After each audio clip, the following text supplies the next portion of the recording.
Hello everyone. How's it going? My name is Conqueror King, Puppet Man VTuber, lonely Puppet Man VTuber, and welcome. Happy Monday.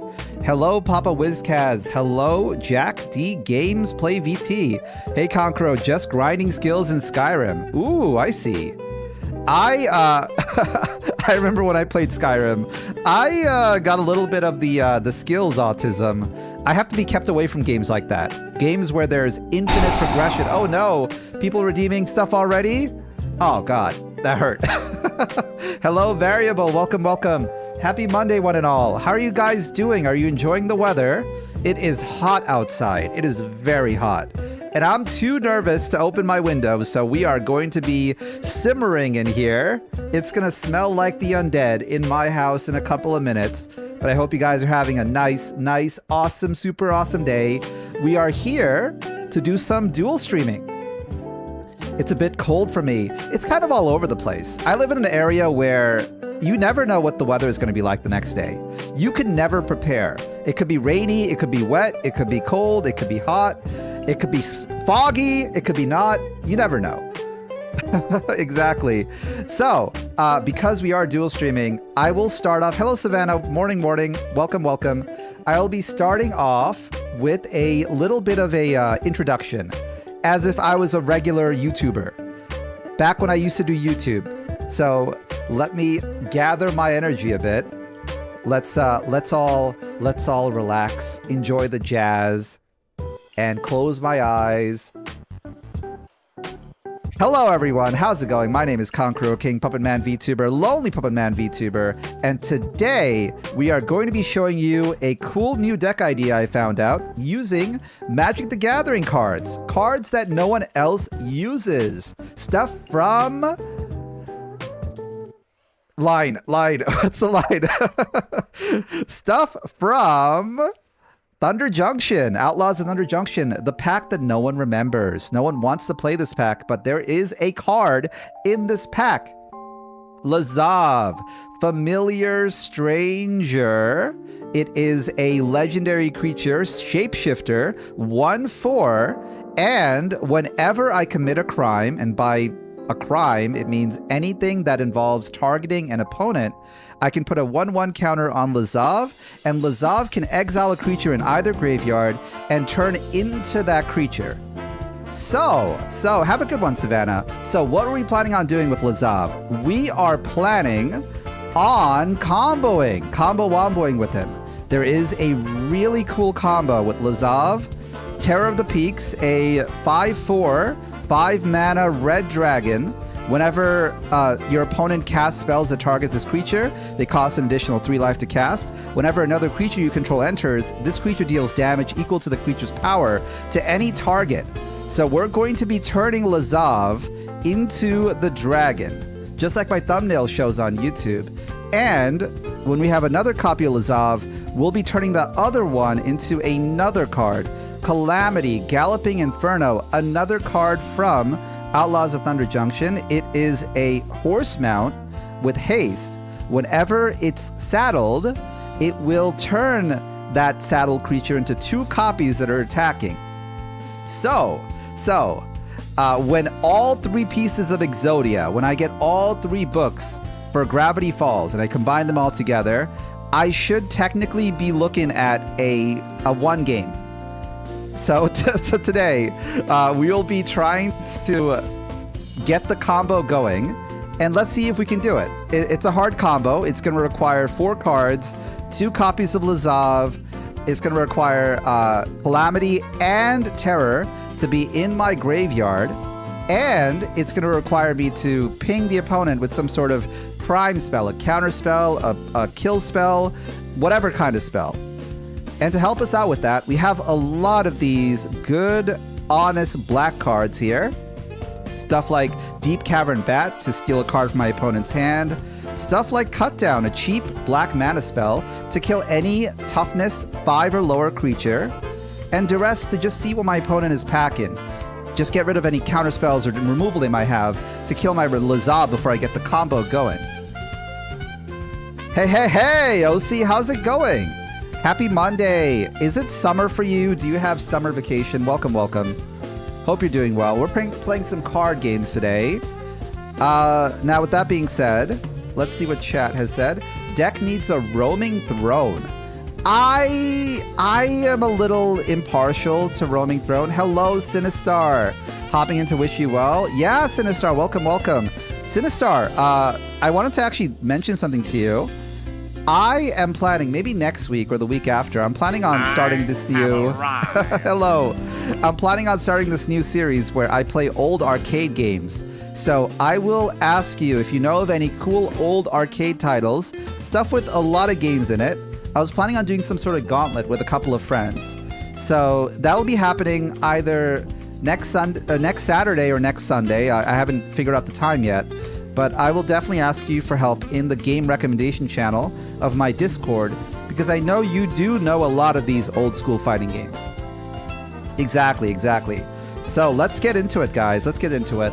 Like I always do, I am open for challenges, but I want to get warmed up first. I've ran this deck through the Magic the Gathering Arena Standard Ladder, and I've had really bad experiences with the decks out there, but we did get the combo out one time, and it was glorious.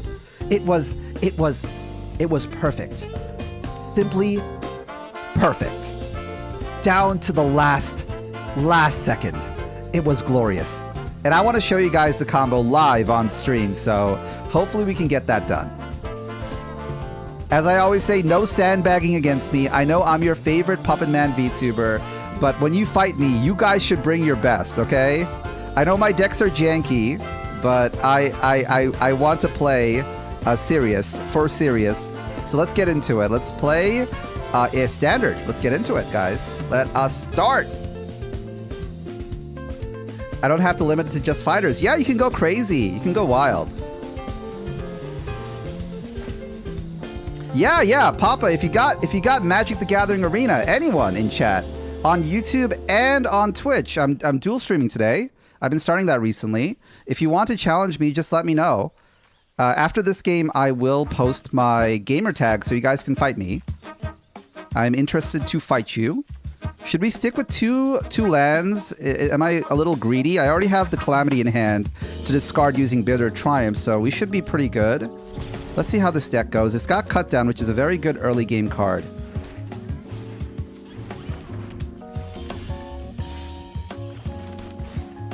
So another thing I want to mention, I actually managed to get to Platinum. I managed to get to Platinum in Magic the Gathering Arena in Standard. It was very hard, but I used my... Oh no, we're fighting against a Poison deck. I used my Conspiracy Unraveler combo deck to get there. It was extremely difficult near the end. Was fighting a lot of meta decks out there. But at the end, I did have some success. So I'm happy to say that I don't have to do that again. That's all I want to go to. I want to get to I want to get to Mythic, but I've seen how hard the climb is in these games. I don't know if I can make it.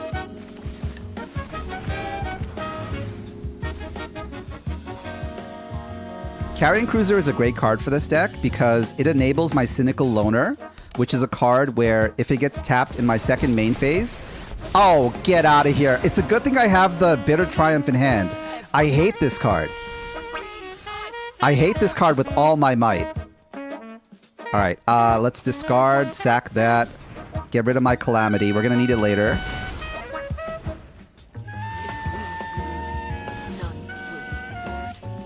Don't flatter yourself over just being a puppet VTuber. You're my favorite in general. Thank you so much, OC.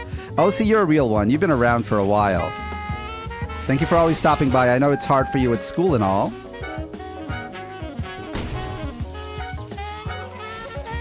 All right, let's take action. I'm planning on sacking my Terror. So we have all the combo pieces in my graveyard. All I need is 2 copies of Lazav. It's going to be very difficult with this opponent. We're dealing with a token deck right now. Oh, we got one Lazav. I wonder what I can do with this. I feel like I won't be able to get the combo going. I need 2 copies of Lazav to do this. Should I get rid of this guy? Yeah, let's do it.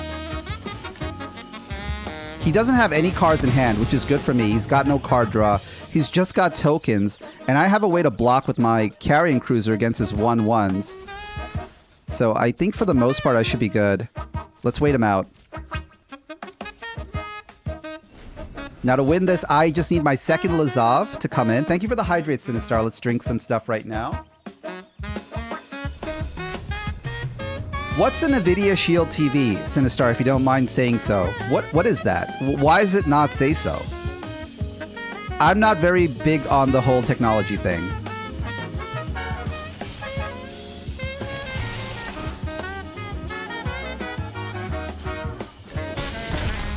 Alright, perfect. Now he's only got toys here, so he needs some non-toys. Oh, you gotta be kidding me! Day of Judgment. Well played, well played. He's got no more cards in hand, so we can actually go wild on him. We can go sicko mode on him. We got Bitter Triumph to trigger the crime. I do need another copy of Lazav to do it though, so I wonder if I should play it now. If I play it now, nothing really happens. I can play Bitter Triumph to kill whatever creature he drops down, and then I could use Lazav's ability to maybe copy a creature in his graveyard, like the Skrell Defector might. So let's see. Things are looking pretty good so far.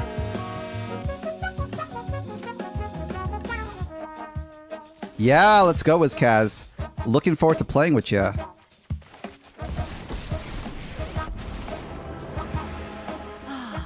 Nobody knows Dominaria's shadows like me. What you got, wizard? Drop what you got. Another Elspeth? Get out of here. Okay, well, hold on. Play. No. I hate this guy so much. I hate him with all my heart. Oh my god, wait a minute. I can become a copy of his Planeswalker? No way. I think it's a creature, though. It's got to be a creature. Okay, bye-bye, Elspeth. I don't want you here.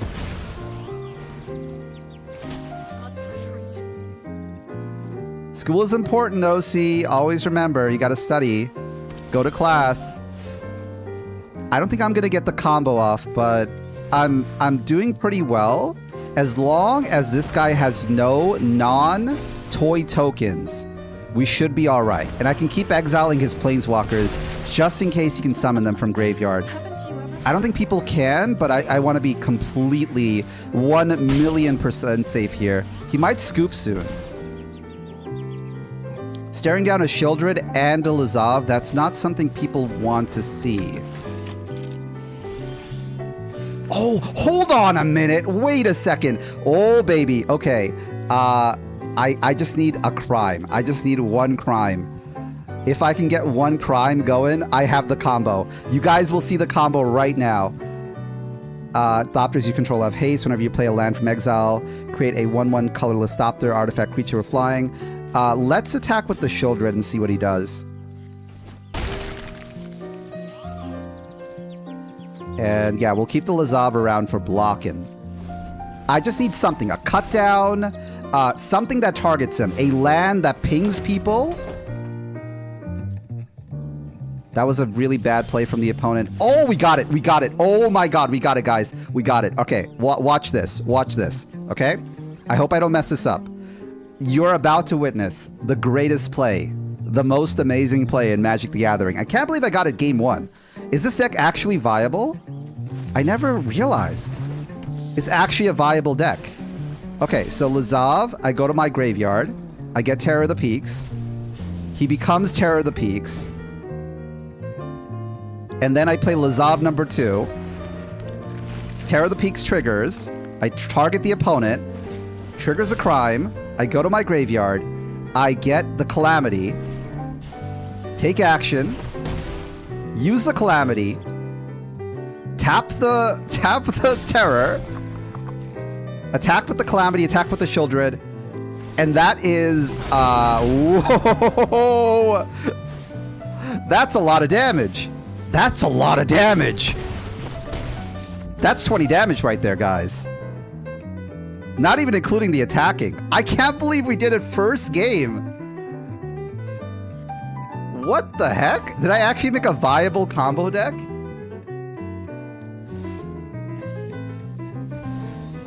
I mean, to be fair, my opponent, it didn't look like he had an idea. Like, his idea was to summon his Elspeths and just run me over with her abilities, but I was lucky enough to have the Bitter Blossoms to stop him.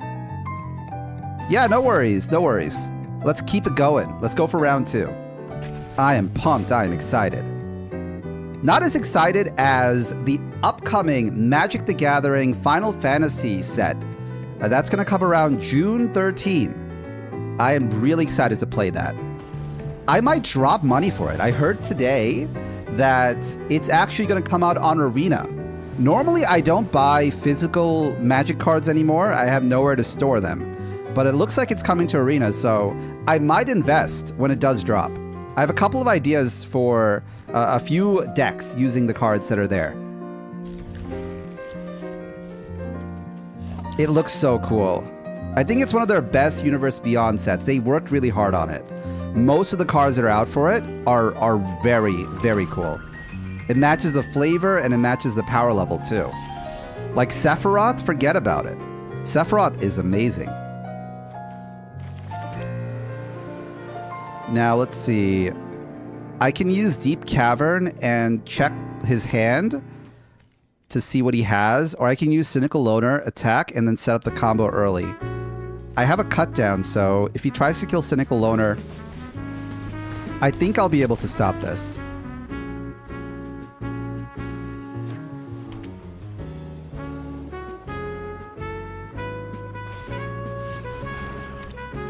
It looks like a pretty typical token deck, just like the last time. Very common in Arena. Lots of people are playing tokens, especially with Elspeth around. So we got Calamity in hand. We can sack that with Bitter Triumph. So let's search for the other card that's very important, the Terror of the Peaks. It doesn't look like my opponent can exile anything, so we should be pretty good.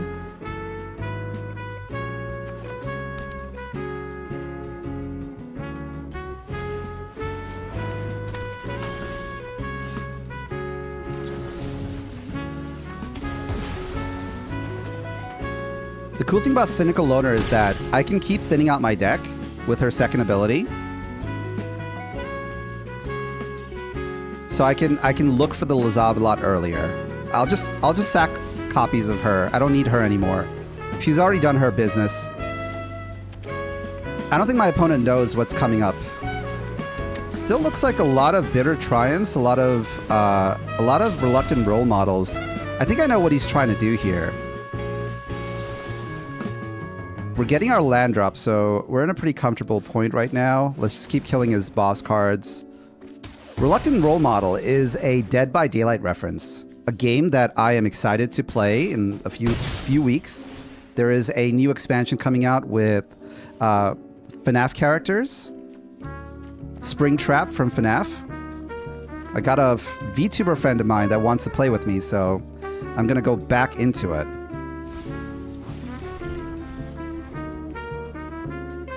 I played it a bit on stream a few weeks ago, but my computer couldn't run it.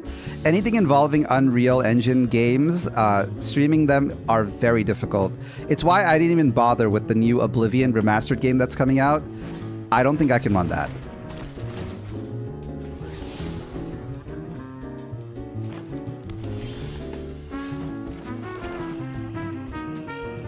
When this creature enters, it explores. It's got double strike. If I attack him with my Cynical Loner, I won't be able to kill it. It's going to kill me before I kill it. So let's kind of take a look at what he has in his hand. He's searching for something. Oh, I see what he's trying to do here. Hello, 9-Volt. We got the combo off first game.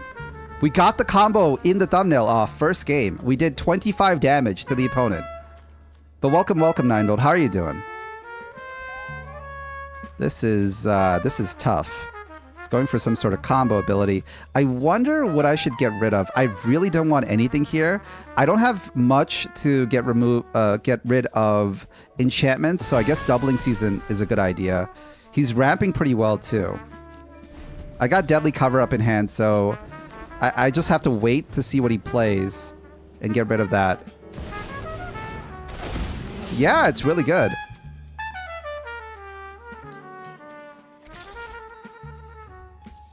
I'll take the 2.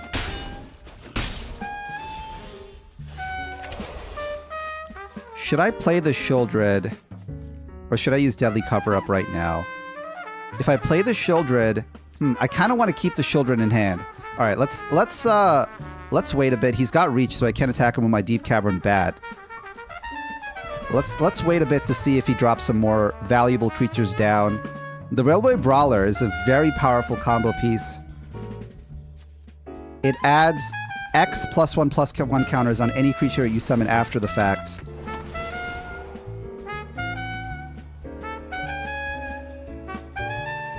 It's not a big deal. It's not a big deal. I'm waiting for him to drop everything, and then I'm gonna murder him. So play your pathetic card, Kai. But there you are. There you go. Okay, I'm gonna have to block this. This is gonna hurt, but next turn, don't worry.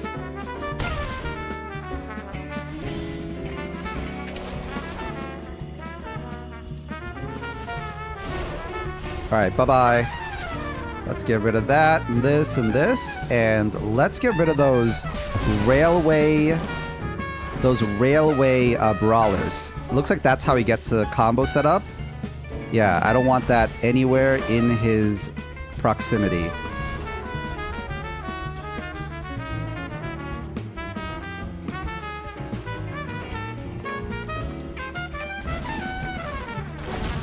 Still a little scared about the Sage of the Fang. Can still summon that from the graveyard with Renew. But we might be able to win this.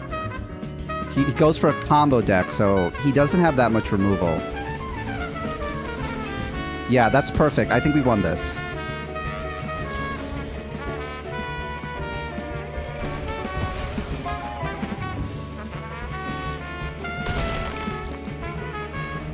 If he doesn't kill Shieldred, 2 turns and he's dead. Yeah, it's over. It's over. Owarida.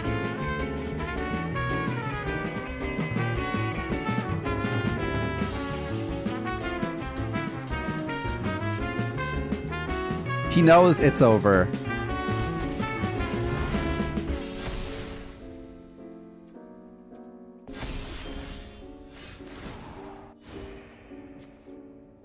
I could summon this. No, I can't. All right, let's see what he has. You are already dead. Nani? Hey, even if you're running a combo deck, you want to have alternative win conditions. I'm surprised I'm doing so well. Skill-based matchmaking hasn't kicked in yet. I'm still slipping through the cracks. I think the magic calculator, the magic algorithm is looking at my cards, and they don't know what I'm playing. They don't know if I'm a threat or not, so they're playing me against weak opponents. I think that's what's happening right now. This guy's got an Ugin player avatar. I'm a little afraid. He might be going all artifacts. We have all of the pieces of Exodia in hand. We don't got the lands yet, though. This is a little greedy to play. But it's so beautiful. No, I can't do this. That's way too greedy. This is better. Okay, let's figure this out. I want to keep a board wipe in hand just in case things go south. Shieldred is a very good card, but if he's playing artifacts, I might be in trouble.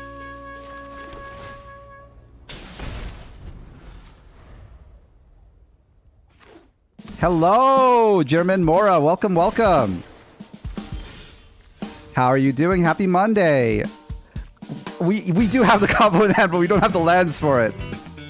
If only I had lands. Well, welcome, welcome. We're playing this weird Lazav Terror of the Peaks combo deck. We did get a win the game 1 of this stream. Oh, we are so screwed. I am so screwed. I'm playing against a Storm deck right now. Ooh, baby. Let's go. Let's get rid of that. Also, German, if you could test things out, in my pinned comment on YouTube, I do have a set of commands. You just have to type them in, and it should do something on stream. I just want to make sure that it's working. Yeah, hello, hello. How are you doing? I'm glad to find people that love Magic as much as I do. All right, baby. We got this. Do we got this? I don't know if we got this. We got rid of his Planeswalker, but I'm scared. I'm scared. Good thing Cynical Loner can set up my graveyard. He's playing a combo deck as well, so I'm guessing he's going to be able to pop up around... Dang it!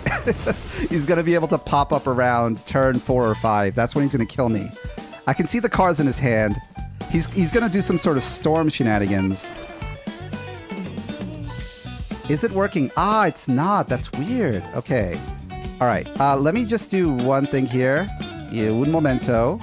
It should have been working. Just check the command. I think I didn't give permissions.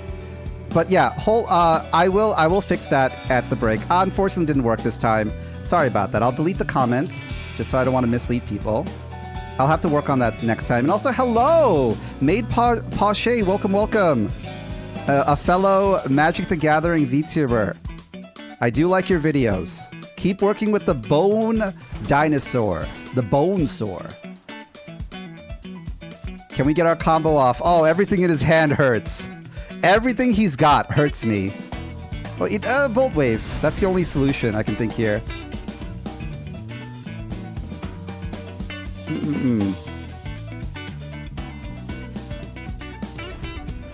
Also, for Mora, I will play. I'll play this. I like this one.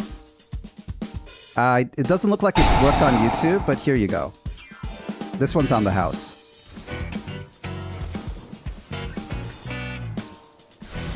Yeah, glad to see you. There you are. Hello. I used Shadow Clone Jutsu to generate more of myself. Please, please. Actually, not bad, not bad. Okay. He has no idea what I'm setting up right now. We're both playing very slow decks. I do have a deck idea involving the Dinosaur Dragon. It uses treasure tokens to kill the opponent. It's a crime deck. I kind of scrapped that, but I might revisit it. Magic the Gathering is a lot of fun. I'm glad you like it. Did you hear the good news, everyone, in chat? Did you hear that we do have confirmation from Wizards of the Coast that Final Fantasy is coming to Magic the Gathering Arena? You can play your favorite Final Fantasy commanders in Arena. I think it's June 10th when it releases. All right, this guy has no idea what's about to come his way. But I wonder if I should splooge the thing now or wait. I can turn into Cynical Loner, attack him, and sack the other thing. That's probably the best idea. Let's do that. Do the crime with Lazav, turn into my own Cynical Loner.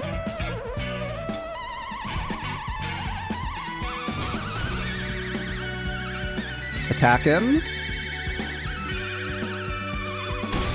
What kind of deck do I have? It's a combo deck. I'll show you after this game. I'll give you another description. It's kind of weird. It's kind of wonky. But when it works, it works. All right, get rid of Terror.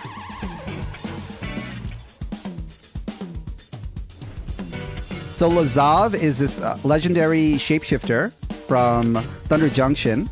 And his power is, anytime you commit a crime, which would involve anything involving targeting the opponent or their cards, he can turn into a creature by exiling it. So the plan of this deck is to turn Lazav into a dragon and then put down another Lazav, turn that into a horse, and just run over the opponent with a lot of damage. That is true. That is true. Yeah, because when he does turn into the creature, he keeps the counters on him, so he's going to be a bat with more counters. Right now, I don't have the cards I'm looking for.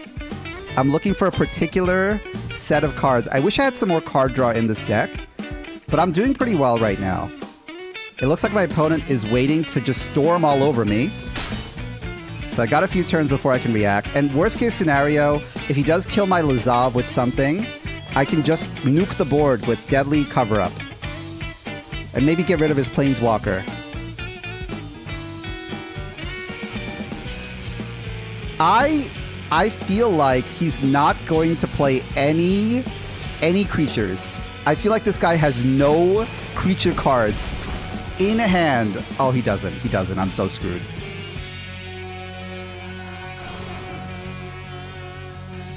He's got like 3 creatures in his whole deck. There's that Planeswalker. He's got to play a card. He's got to play a creature. Play a creature. Yes! Yes! Okay. He doesn't know how much he's screwed up right now. Now, does this work with Graveyard, Hand, and Library? Ah, I can't kill the Planeswalker. I can kill it with Bitter Triumph, though. Let's get out Liliana.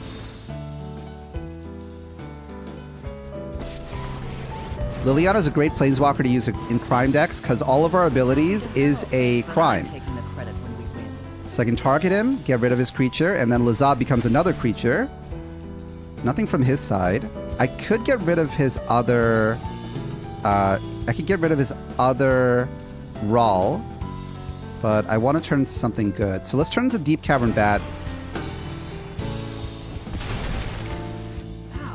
It's a flyer, 3/3. I need to attack his Planeswalker. His mana is tapped right now, so he can't really defend against this. This Rawl's super scary. It's a card that makes it where anytime you cast a non-creature spell, he gets loyalty counters. I really hate the trend of these Planeswalkers being made where they buff themselves up. It's coming together. Fine. I'll take my zombies and leave. I might lose against this guy, though, because he's just going to storm off. He's trying to build towards his ultimate. It's a coughing baby versus a hydrogen bomb right now. Oh no, he's popping off. Look at that. Look at how much loyalty he's getting from playing these cheap spells. And then he has an easy way to set up blockers with his otters. All right, let's see. Okay, I'm gonna have to. I need a way to crime him. I need a way to crime him. I can win this game. I can win this game. I just need some sort of way to crime this dude. How do I do that? If I play Calamity, it doesn't cause a crime, though. It doesn't cause a crime. I can copy Lazav, but because of Legend Rule, it doesn't work like that. Let's just attack him. Let's attack his Planeswalker. I just need something, like a cut down, a duress, anything that targets the guy. Maybe another Liliana would be good. I'm in trouble. I'm in trouble right now. He's gonna get... the good thing about these decks is that he's running out of cards. Ugin, I think, is too strong. Why is he above 6 points? Ugin breaks the meta. Ugin breaks the meta. I know some people are like, oh, Ugin is fine. Ugin is 8 mana Planeswalker. You should be winning the game at 8 mana. But Ugin in practice and Ugin in reality are 2 separate things. Whenever Ugin's on the board, I have a bad time. Even if I bitter Triumph him, get rid of him using some Planeswalker cards, it still doesn't make a difference. He's gonna ult right now. Oh yeah, he's ulting. He's ulting. Uh-oh. Good thing is it removes the Planeswalker, so he can't summon any more otters. So I got 1 turn to win this. I have 1 turn to win this. This is gonna hurt. Oh my god, this is gonna hurt. This is going to be my final turn. Oh no, this might not be my final turn. This might be my last turn. I might be dead. He's got no more mana. If he drops another bolt, I die.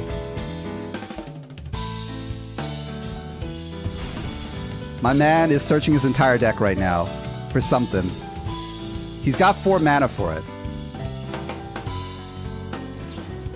Oh no, I'm dead. I'm dead. Yep, we are dead. Yep, yeah. You cannot copy Lazav, the horse reads non-legendary. No, so the way it works, Mora, is that when Lazav turns into another creature, he is no longer legendary.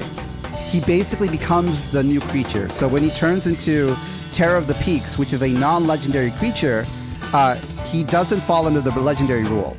So this combo requires 2 Lazavs in hand to get going. But when I get it down, like basically I win on that turn. It's a 6 mana combo. That hurt.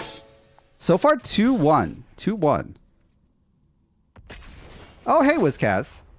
Okay, I made it. I have some weird decks, but when you're good. Okay, yeah, I think after this game, I'll open it up for viewer battles. It could be cool to fight a non-sweaty crowd. I'm sure you guys joining into the stream right now, you guys won't be hitting me with the worst, right? You guys won't see what I'm doing right now and just kind of read what I'm putting down here. This got enough crime to do a lot of stuff with it. I don't have the Lazavs though. Part of me wants to keep mulliganing, but I might just wait this out. Dang, that's a long combo. Why not just burn it all? Be like Born Horde. I am a what's it called? I am a Timmy. In Magic the Gathering, there's different kinds of players. I think one of my friends mentioned that I was a Jimmy. I'm a guy that likes to make this big old crazy nonsensical combo. That's how I have fun with the game. I'm not really into winning or losing. I'm more into just you know, just doing whatever.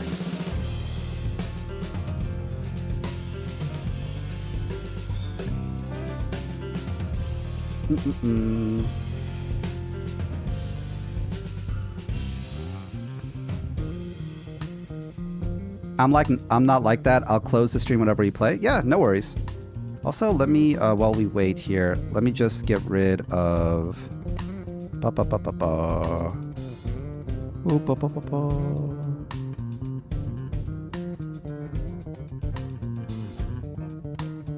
there we are. And where are you? And I'm so sorry. For some reason, this one kind of stuck in place. Let's just get rid of this. There we go. Back to normal.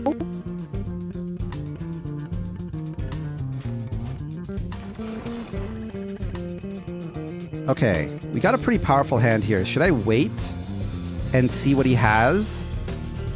Or should I go and kill him? I'm sure Conqueror knows by now I play the same way no matter what he has in hand. Yeah, you kind of railroad me, 9volt. You got some crazy cards. Thank you, I appreciate it. I like your avatar too, it's so expressive. Your avatar matches your personality so well. I'm really glad I was able to find more Magic the Gathering VTubers out there. You mentioned it one time in your Discord, or you might have mentioned it on stream, but there's not a lot of us. I don't think there's any of us. Draw 2 cards and discard a card unless you attack this turn.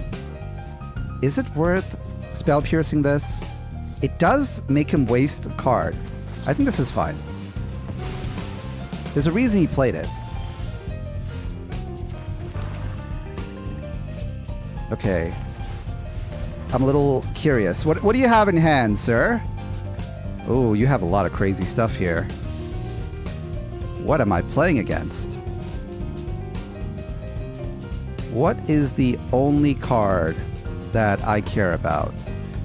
Probably this. He's playing some sort of blue-white self-mill deck. He might have rabbits in this deck. Oh, he doesn't. Okay. All right. I see.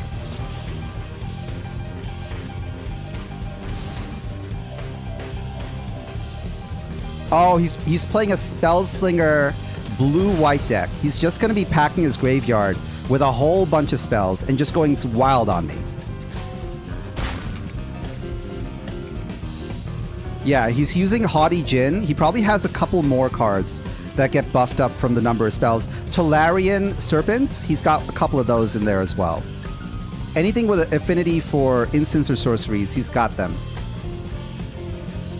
The good thing is, I do have Lazav, and Lazav can exile cards in his graveyard, so I could kind of hurt his chances a bit. But so far, my hand has a lot of interaction.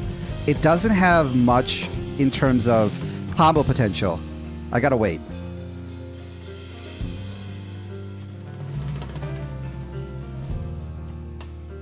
Is Magic the Gathering my main content? I want it to be. I want it to be. I need to do more with it. Like, I do admire the way you have so much output with the videos. Even when you're not streaming made, you're always putting out these 10-minute, well-crafted videos with a nice intro. So, in a way, you are. I want to be a little bit like you. I'm not even glazing you. I think that's my plan for the future. Get more content out there, do some stuff outside of just streaming with Magic, build out a community that way. Because it is a fun community and it is a fun game. Especially with all the stuff coming out on the horizon.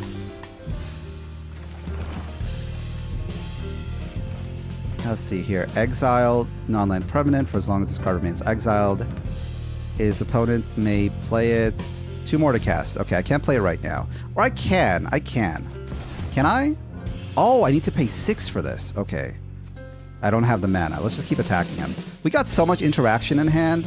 We should be relatively okay.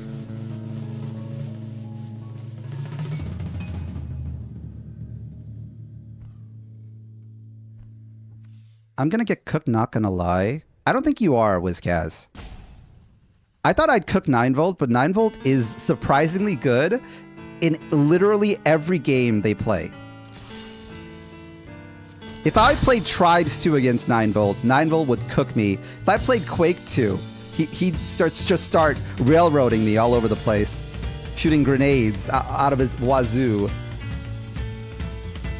Oh, I can't wait. I can't wait for the new set. This guy's searching for something.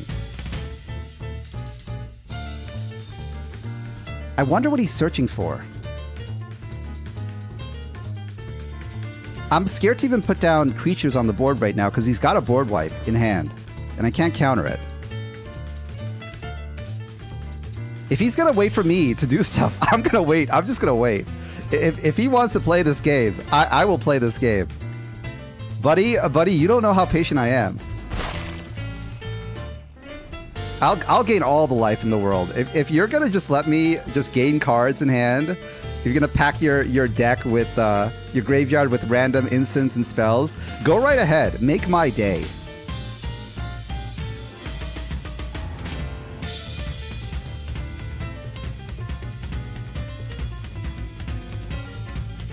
This current meta, this current set that came out, Tarkir, Dragonstorm, it's got a lot of cards that are powerful from the graveyard.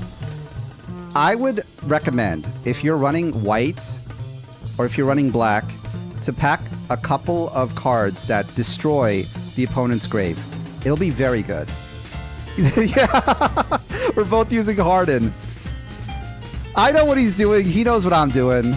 He's gonna split up me and then cast a bunch of spells in hand. I'm gonna combo him.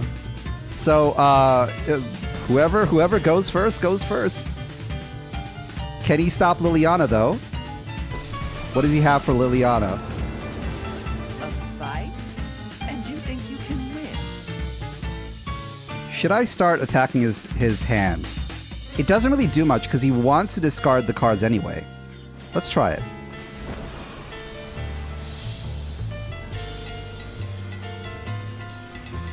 I'm tired of your secrets. He is. Yeah, I am running the clock. I'm on the offensive. I could try Deep Cavern batting him after this attack. Maybe getting rid of some sort of... If I Deep Cavern bat him right now, get rid of the split up, he's got no answers. He's only got 3 mana on the field. He can't cast anything more than a split up. Oh, Picklock Prankster. He got rid of his board wipe. Oof, that hurts.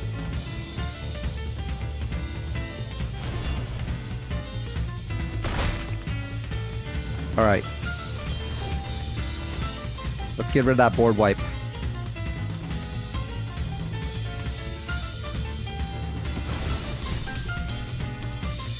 So if he wants if he wants this board wipe, he's gonna have to spend 2 mana for it.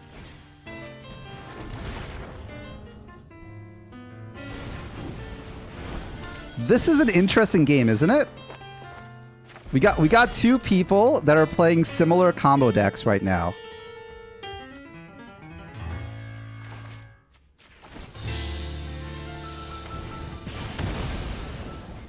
It feels like both of us have options.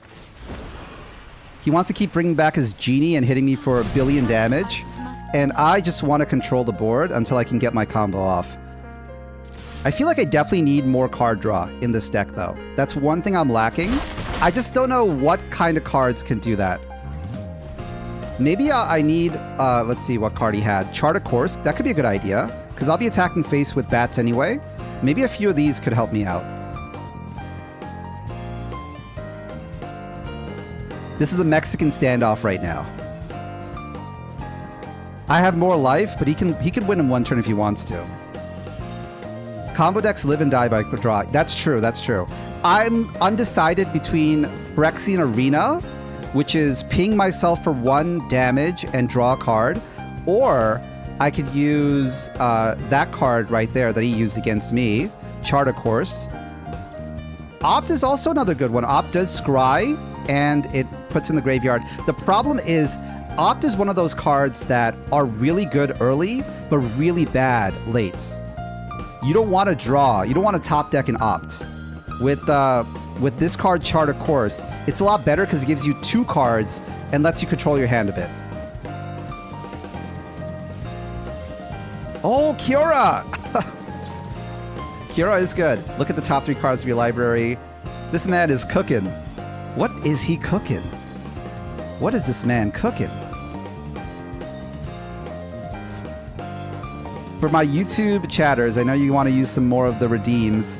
Unfortunately, I wasn't able to get that done today, but let me show you another redeem.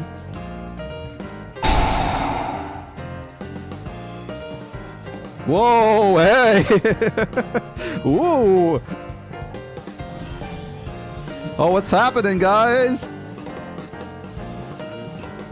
Is it time to play Shieldred now? Yeah, it is. It's time to play Shieldred. Hey! I'm getting counterspelled in real time. Is he going to counter me? Counter target spell, he's going to do it. He's got 2 mana for it. But he has to gift me a card. I see. I see. He's using the split up. Naruhodo. This is such an interesting game we're playing.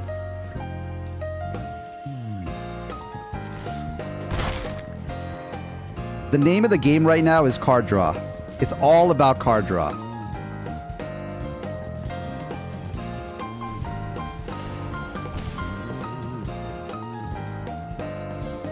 The good thing about split up is it can't kill my bat. He either has to choose between killing the bat or killing the Shieldred. He's probably going to choose killing the Shieldred.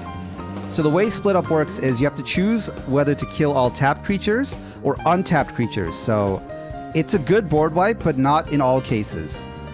A lot of opponents can play around it. I kind of accidentally played around it.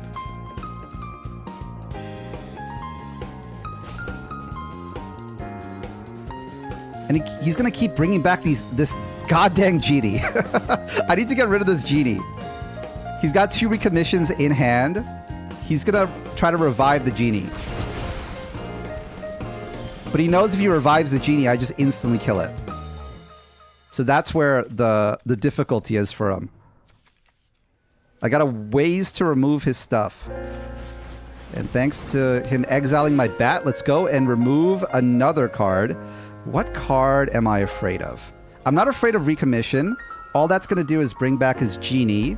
That's what he wants to do. He's got 3 Monster Reborns in hand. He's got 3 ways to bring back his genie. His entire deck is sacking instants and making a huge genie. So this card is the card I need to get rid of.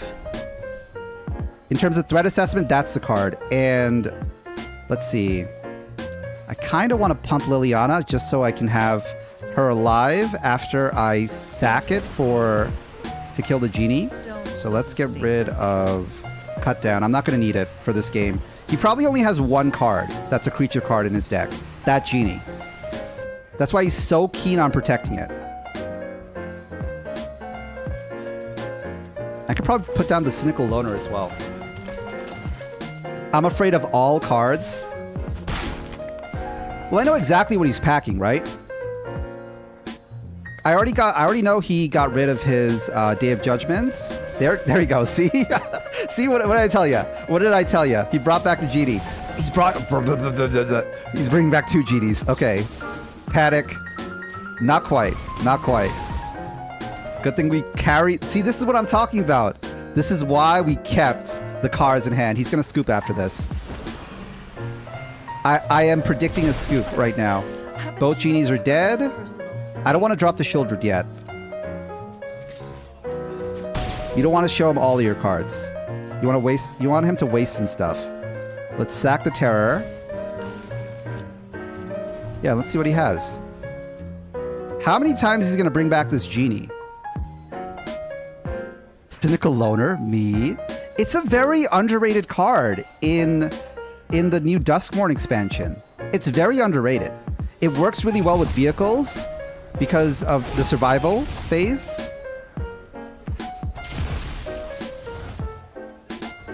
All right, this is going to be difficult.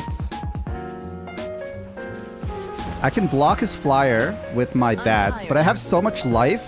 I don't need to block anything. There goes his other card. Let's drop the Shieldred. I can out-damage him now. Let's see. We can take 7 easy. So let's just wait. Let's just wait a bit.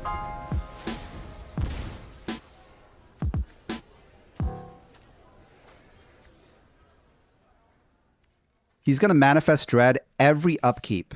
So he's going to bring back 1 more creature every upkeep. Ooh, baby. He better not scoop. He's not going to scoop. This guy is a Chad. He's not going to scoop. I don't think he is.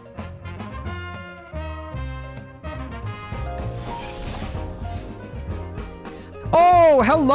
Welcome, everyone! Welcome, one and all. How is everyone doing? My name is Conqueror King, Puppet Man VTuber, Lonely Puppet Man VTuber. Let me give you a raid message, a shout out. We are playing the jankiest combo deck known to man. How is everyone doing? Welcome. What were you playing? Borky Raid, hello! I am about to clinch it, I think. I hope so. We're playing Lazav combo. Hello, everyone. Hello, one and all. Oh, the green mana. Redeeming the green mana. Very, very daring, are we? Let's see. Should I attack with my Shieldred? He's going to have to block this. Hey, Crespian. Oh, there's 3 Conquerors on screen. Well, what were you playing? What were you playing, guys? Also, hello. My name is Conqueror King. I'm a Puppet Man VTuber. I play a lot of variety games, mostly Magic and other stuff. And today we are playing Magic the Gathering. It's a really fun card game. There is a Final Fantasy set coming out in June with your favorite characters like Cloud and Tifa and Strife and whatever other Final Fantasy creatures are there. Welcome. If you want to do some R&R, if you want to rest and relax after stream, go for it. Thank you for sending your viewers my way. What format are we playing? We are playing Standard, and I just scooped him. Hello. Hey, we did it. Okay, I think this warrants a explanation. I promise that I will explain my deck. Also, hello, Dread. Let me go to the deck. What are we doing today? Bork played Into the Radius VR, then Kerbal's Space Program. Ooh, Kerbal's really cool. I think Kerbal's a really cool game. I always wanted to play it. There were these memes that I saw on the internet about that game. Hold on 1 second, guys. For some reason, the green mana meme. Oh no, I'm good. Oh no, the multiple power-ups. All right, I'll leave it on for now. Thank you for giving me your power, guys. We need it for this next fight. We need it for this explanation that we're about to do. So, what are we doing? We are playing a Lazav OTK deck. The way it works is that it uses Lazav Familiar Stranger. He is a uncommon from Thunder Junction, Outlaws of Thunder Junction. He's a legendary creature, ShapeShifter. Like all Lazavs, he has the ability to change his face. And what he does is when you commit a crime, which is targeting the opponent with anything, or looking at their graveyard or library, anything touching the opponent, he can exile a card in either graveyard, and if it's a creature card, you can put a +1/+1 counter on Lazav, and he becomes that creature. So the combo is to have 2 copies of Lazav out on the field, turn one of them into Terror of the Peaks, which is a dragon, where every time you summon a new creature, it does damage to the opponent equal to the creature's power. And the second card we have is Calamity Galloping Inferno, which is another card from Thunder Junction that lets you saddle and then copy the saddled creature, making 2 copies of it. So the way it goes, if I get all 3 pieces of Exodia going, I'm going to have the equivalent of about 30 damage in 1 turn to the opponent. So with that being said, let me just turn off my clones here because they are very, very intensive. And let's get on with it. I don't know why this isn't removing the Conquerors, but we are back. So let's play another game. We're on a streak right now. We're doing very well. More than 30. It's 15 for the 3 dragons, the 3 terrors that get spawned. It's 5 each dragon.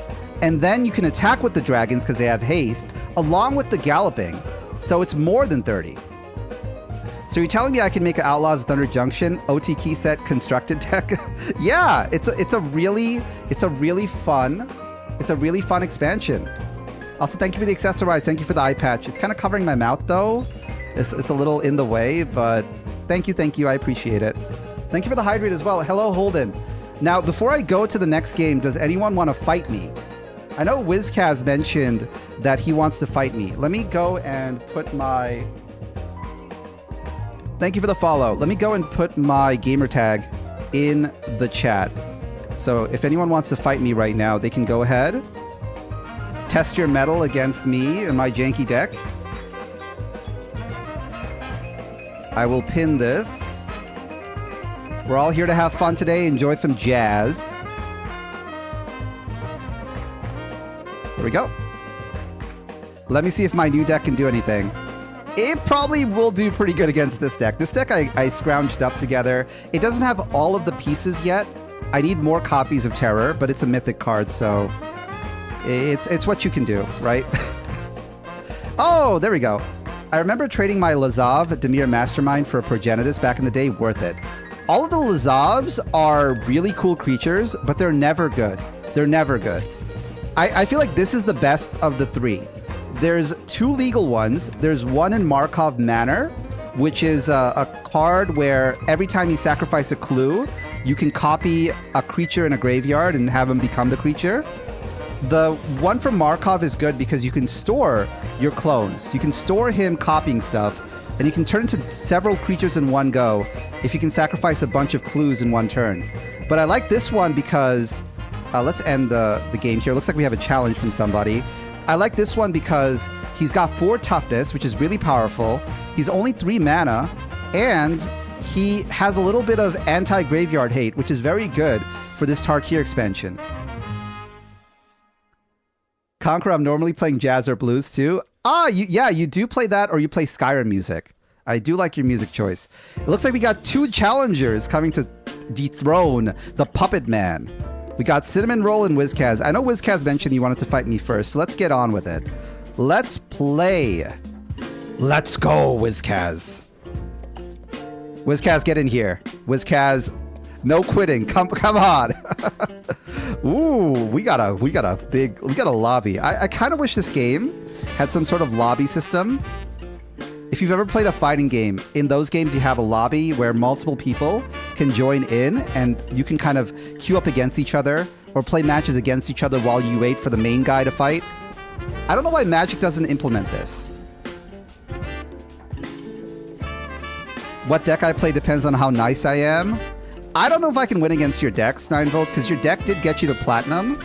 If I fight you, I'm going to have to play my other combo deck, my stronger combo deck. Don't let your viewer cook you on stream, lol, learn from my mistake. I'm fine with my viewers cooking me on stream. I am perfectly fine. You guys are nice chaps.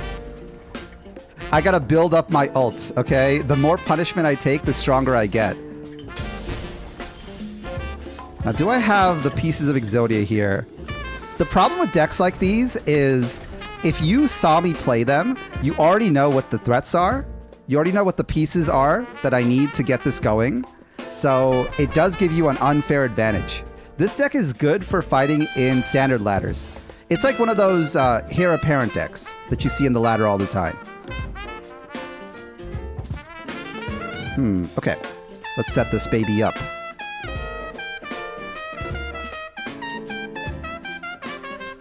The Jazz is jamming. The Jazz is jamming right now. Also 9volt. I carry that one black board wipe that exiles all copies of a creature just for you. You are the reason I carry 2 copies of that in every single deck I make, because I do not want to see a single rabbit, not a single hare, not a single bunny in my games. I hate those cards. Love to Bloomburrow, great expansion, but heir apparents are super annoying. They're super annoying. I guess I can summon the second loner, or should I wait? I don't know what Wizkaz is playing. He's got green, blue, so he's playing a Simic deck. I should probably wait. Simics can get pretty big, pretty strong. You have to know what is important for a Simic deck. They have ways to counter your stuff, but they are relatively slow. Once they do get going, it's over. It's Owarida. Currently, I'm 3-1 against Konkuro, trying to improve my record with Quick Brews. Devious Cover-Up is also just a strong wipe. Devious Cover-Up is the best board wipe that Black has gotten in a very long time. It's such a versatile card. There's another card that was in Duskmourn. I feel like Duskmourn is the black color expansion. There were so many cool cards that came out in that one set to help out our poor Black gamers out there.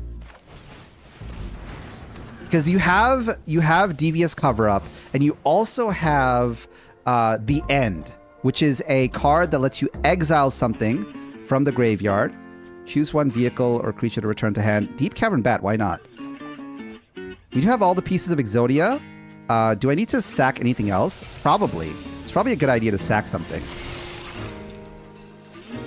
Let's thin out the deck so I can get the pieces I need quicker.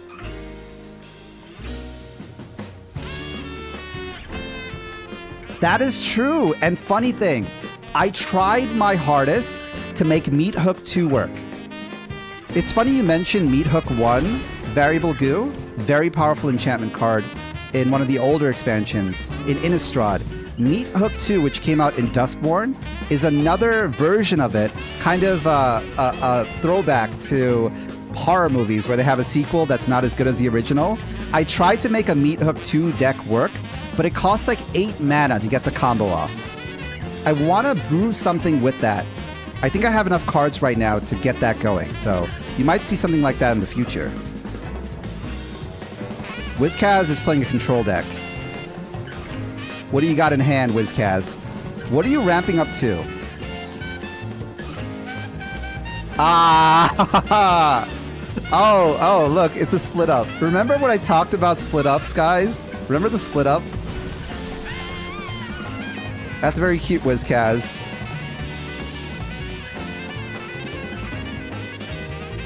Okay, let's do this.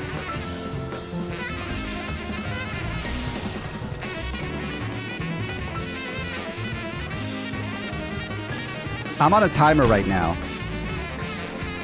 He's getting a lot of mana down. I don't know what his kill spell is. I don't know why he needs all this mana, but we have to get rid of him before he drops it. So my goal right now is to get as many... my goal right now is to draw into my win condition fast. I'm predicting I got like 2 more turns before I lose. Also, how's it going, Dread? How are you doing? Welcome, welcome. Happy Monday.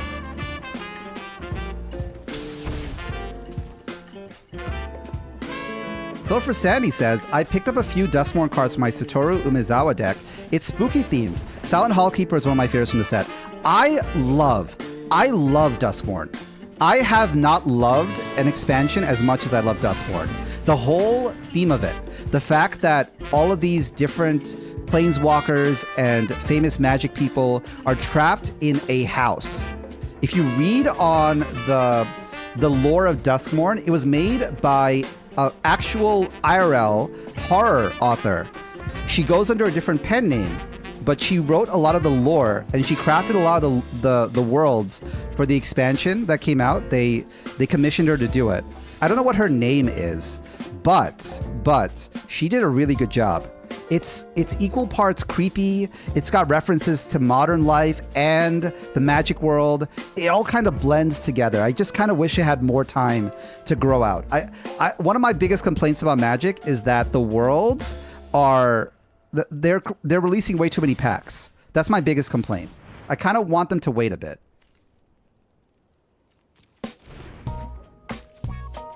I'd like for them to cook a bit.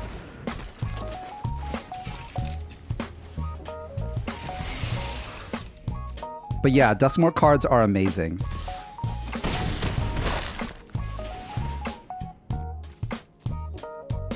The good thing about playing a control deck, a Dimir deck, is that I get to destroy control decks.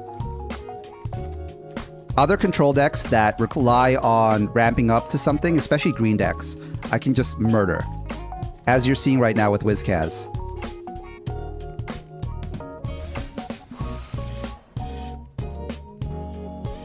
I don't think I need that many lands now. Let's actually draw into my win con here. Let's start getting rid of the lands. Silent Hallkeeper. Oh my god. Okay. I will show you guys after this game. I think after this game I've given everyone like a pretty good view of this combo deck. But after this game I want to show you guys my favorite Duskmourn deck. In my opinion, my favorite deck. It's very powerful. I think when I fight 9-Volt, if 9-Volt wants to go and throw down, I would like to play him with that.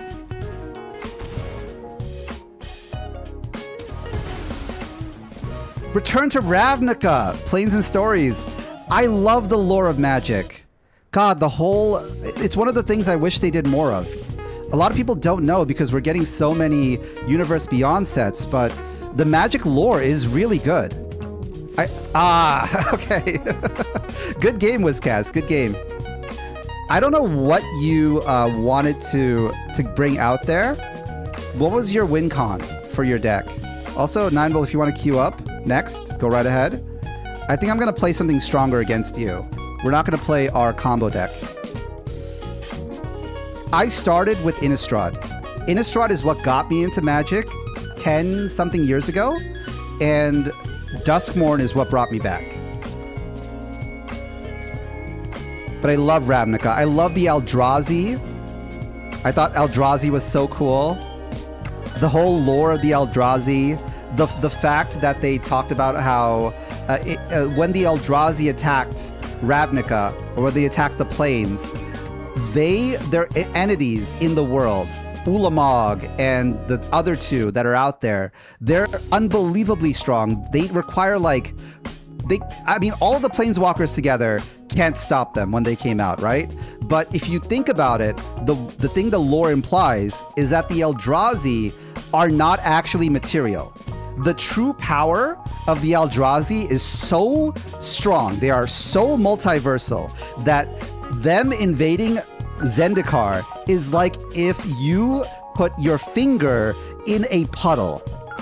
Their invasion of Zendikar is the tip of your finger being in a puddle of water. And that's how much damage they did, just by a finger, a little finger. Imagine their whole power. There were so many cool moments.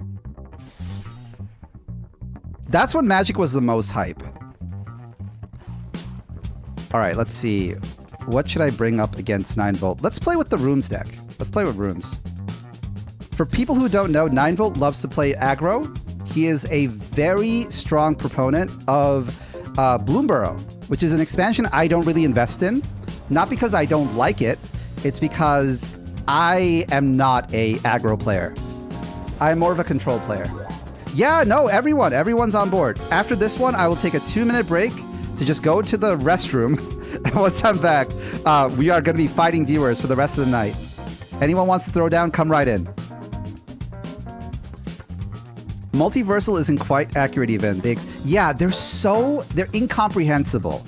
I remember in Innistrad when Jace was trying to understand the main Eldrazi. I forgot what her name was, but he was trying to understand her power.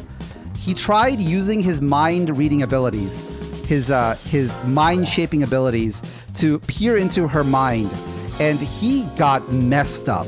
Him simply trying to figure out what she was thinking completely Emrakul, yeah, it completely wiped his mind. He was the equivalent of, there's this old French music video. I forgot what the name of the music video was, but it's very not safe for work. But there's this very old French music video where these kids, they're at a pool. And, oh, Die Fantasy. That's the name of it. Die Fantasy. These kids are at a pool, and I don't want to spoil the rest of the video, but a lot of weird Eldrazi level things happen. That's what it felt like when Jace tried to read Emrakul. Papa Wizcast, if you want to run it back, I am all for it. I want to see what you wanted to do with that. I wanted to see what your deck's win condition was. So if you want to run it back, perfectly fine. Also, 9-Volt, I am carrying all the exiles. You have no idea. For you in particular, I am carrying every exile known to man. We are gonna have fun, 9-Volt. I mean, okay, Holden, it's what they do. I mean, Jace's whole deal is that he reads minds. He's a mind shaper. That's his whole MO. You can't fault the guy. Oh, he's going all heir apparent, and I got no board wipes. This might be difficult. Or it might not, who knows? We gotta be optimistic here.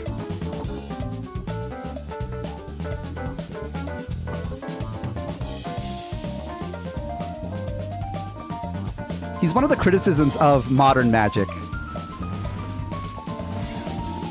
He appears everywhere.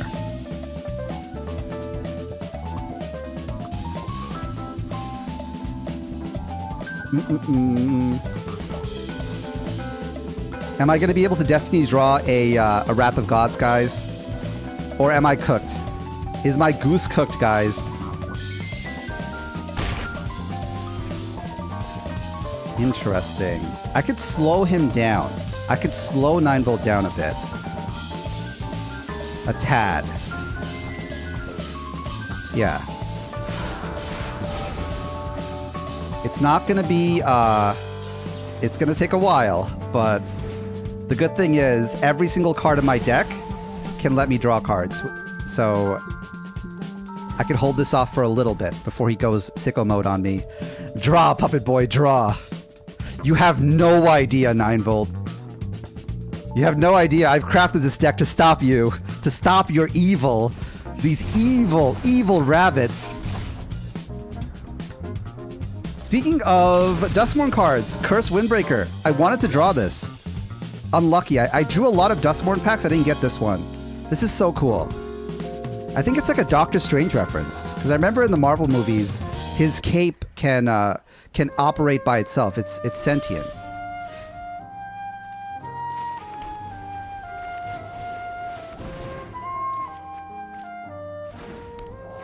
Slowly but surely, we are coming back.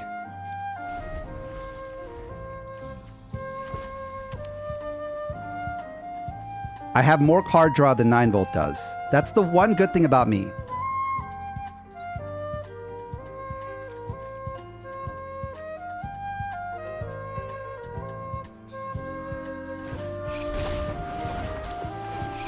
What do you guys think would be the next expansion after they drop the Final Fantasy expansion?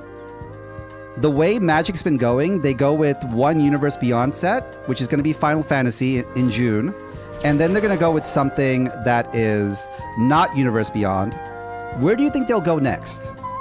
I really hope they move away from the theme park situation they're going on right now.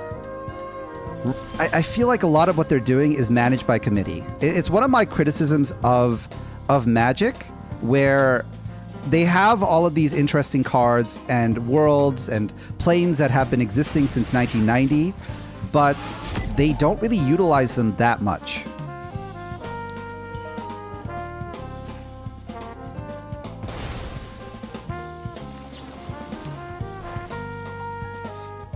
Yeah. Wizards of the Coast is the most profitable IP for Hasbro. Forget Barbie dolls. Wizards of the Coast is the most profitable. Hasbro is working WotC like an engine. They're trying to bring out as many Universe Beyond packs as possible. And in their latest investor call, they talked about how Lord of the Rings, the recent Lord of the Rings set, was one of the most profitable expansions of any product, not including card games, any product that Hasbro had for a very, very long time. It's not like they're going to be able to compete with Bratz dolls. Barbie's kind of dead. I don't think girls nowadays are looking for Barbie when they're looking for stuff. So Magic is really all they have.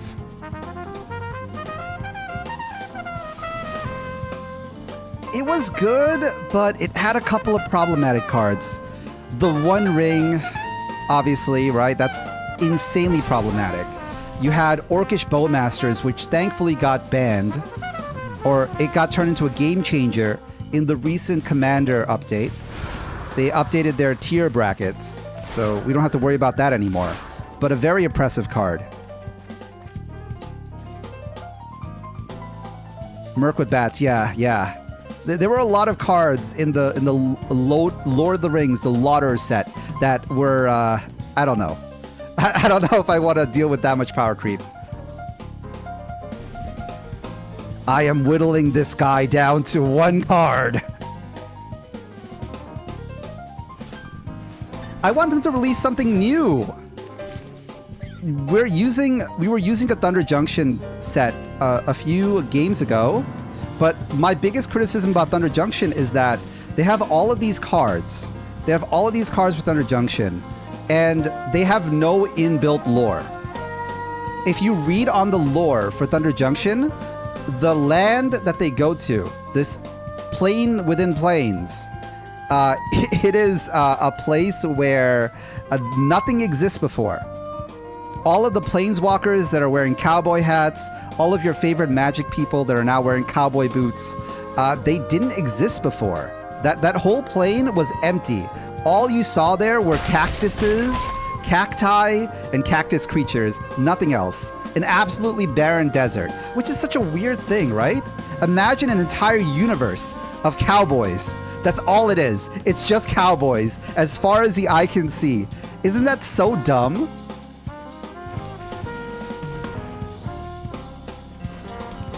Yeah, there's actual cactus people like Bristly Bill. We all love Bristly Bill, don't we? Doesn't everyone in chat right now love Bristly Bill? Gotta love the landfall.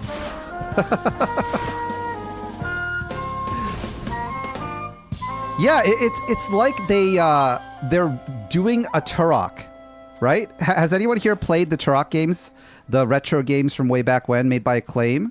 In Turok, the whole story was that you were a Native American that was isekai'd into another timeline, along with the bad guys in the western side, and the timeline was a place where dinosaurs existed. Dinosaurs didn't die off. There was no meteor. So the dinosaurs kind of evolved to be better. If you've ever read the books Dinotopia, it's kind of referencing that.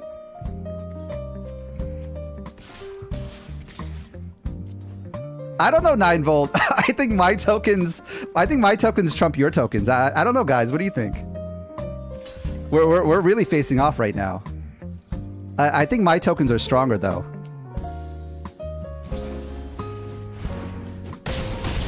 The greatest token generator of history versus the greatest token generator of the now. Bloomburrow versus Duskmorn. Who will reign supreme?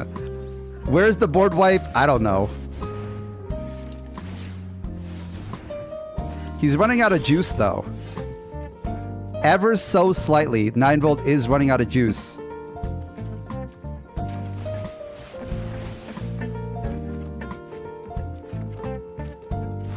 Oh, and that's exactly the card I was looking for. That was exactly the card I was looking for. I'll let you have this pathetic turn, 9 volt, before I swing in on you. I really hope you do draw a board wipe, though. Because I'm going to be laying the smack down. Do you smell what Konkuro is cooking? He is cooking up something disgusting. Something absolutely gross. Observe. Observe, everyone. Observe the grossness. Observe how gross this is.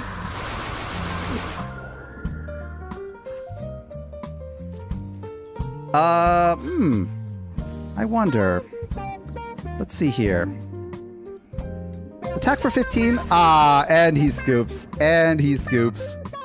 So that was Duskmorn, everyone. That was Duskmorn in all its glory. All of the enchantment cards, as much as the eye can see. That was a good game, 9 volt. I do want to run it back with my other combo deck, but let's see who is in queue right now to fight me. Wizkaz is running it back. Variable, do you want to hold it down? Let's go in order. So it looks like 9 volt. We fought 9 volt. We fought Wizkaz. If Holden, Variable, or Ducky, if you want to go and duke it off. German, if you also want to fight me as well. German in YouTube chat. Thank you for stopping by. Thank you for watching me. I do appreciate it. Yeah, give me 1 second, guys. Oh, there we go. Oh, there we are. German, hello. What should I play against you? What should I play? I don't know what I'm running up against. I don't know if I should be scared. Let's run Orzhov. Let's run Orzhov. Let's run some Aether Drift. I'm not the type of person that likes to play the meta or the best cards. I like to really savor an expansion. Whenever a new pack comes out, I want to use the jankiest cards in the pack. All of the uncommons, all of the rares. Stuff that no one else has ever seen. You can do a match? Awesome. Okay. I think this is... Let's just be okay. Yeah, this will be fine. What is Jeskai again? Oh, have a good one, Wizkaz. I hope to see you next Monday or any of the other days I stream. Thank you for playing against me. If you want to stick around after this game, if you want to run it back, I can prioritize you because you are leaving, Wizkaz. So if you want to wait after this one, we can play a game.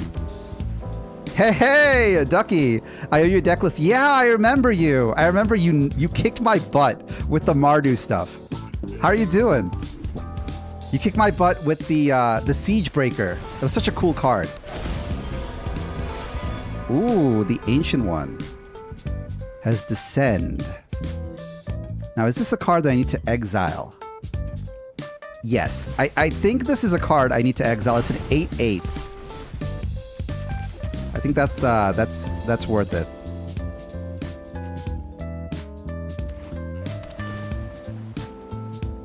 Very powerful off the get-go. It's a god, I see. It can't attack unless there's 8 or more permanent cards in the graveyard. Could be good to get out of the way, though. I am playing a god, too, by the way. Hello, Dancing Yeti. Yes, we are playing standard. Right now, we are playing viewer games, so I'm challenging the viewers. If you want to fight me, I will... give me one moment. Let me just copy this and put this in my YouTube chat. There we go. There you are. We're all here to have fun. Welcome, welcome. Happy Monday.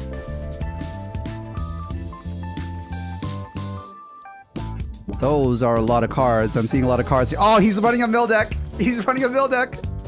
A man after my own heart. Teresian Mindbreaker. When it attacks, I die. Let's get rid of this guy. He is gonna mill me for 40. He's probably got all the mill. Lands, am I right? Oh. I'm a little scared. So the Teresian can come back. Or can it? No, it can't. Okay, so those are exiled, so that's good. Mill kind of helps you, though. Not the deck I'm playing right now. The deck I'm playing right now is Orzhov. It's running Ketramos, the god from Aether Drift. You got a lot of powerful cards here.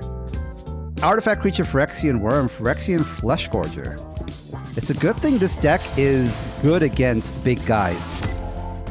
Single target removal, my deck has that in spades. Just got off of work. I'm actually going to make some food and go to bed, but I promise you the list. Yeah, no, thank you, thank you. If you can send that list over, that'd be great. I might experiment with it because I have a couple of copies of Siegebreaker. I always thought that was a commander-only card because it affected all players. But after seeing you play the deck, I was like, wow, this is amazing. This does a lot of damage.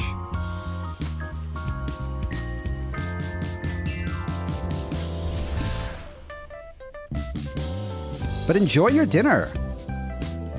There you go. I will be copying that soon. I'll be copying that shortly. After this game, I'm going to take a 1-minute break just to powder my nose. And we'll be back and we'll be playing more viewer matches. So just stay where you are, guys. I don't have a lower half, but I still have the need. Nature does call sometimes.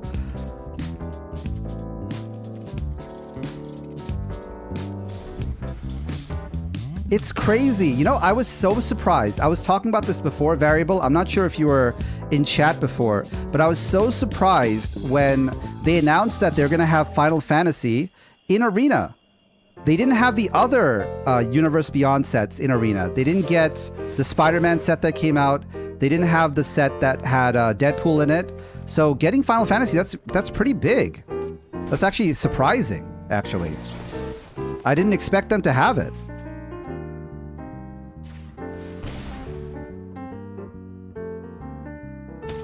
Oh, I am doing well. Thank you, Dread. I hope they do fix it up. The biggest thing I'm asking for from WotC is if they could add 4-player commander. I know it goes against their whole strategy for Arena. They're trying to do the thing that a lot of gacha companies do, where they build up this addiction to gems and cards and crafting. And you can't really have that when you have a multiplayer format with 4 people. With Marvel Rivals, which is a multiplayer, 4-player, 6-player game, the way that addicts you is through hot guys and gals and skins, but I don't think Magic can do the same thing. I don't think anyone in Magic is fiending for skins right now.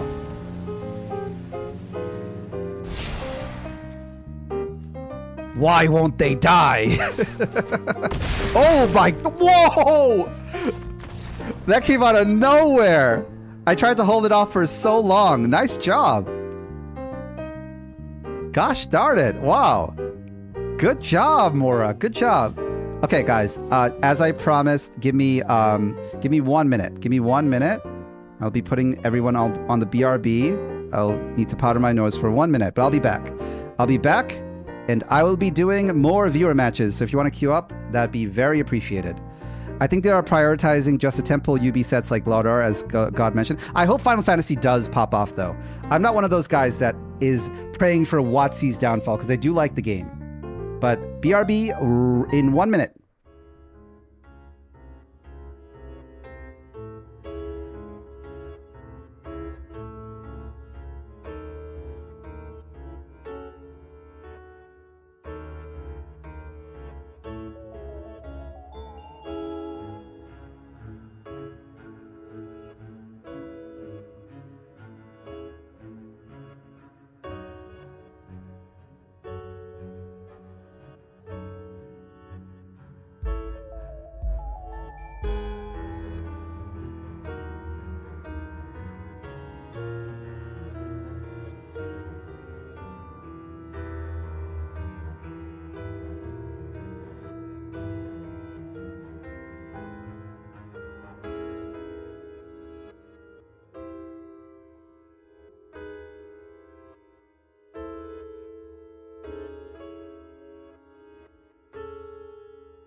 I'm back. Hello. Hello, we're back.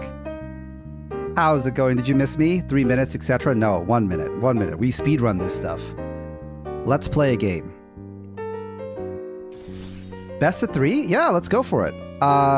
Let's see. I think best of 1 so far, because we do have a couple of people that are waiting in queue. But I think after they fight the games, if they want to run it back, we can do a best of 3 if you want to. Yeah, thank you, Dancing Yeti. If you want to be back later, that'd be fine. We'll be going on for a little bit today. At least an hour. Another hour or so. Variable Goo wants to fight me. He wants to goo all over me. I gotta give him my best.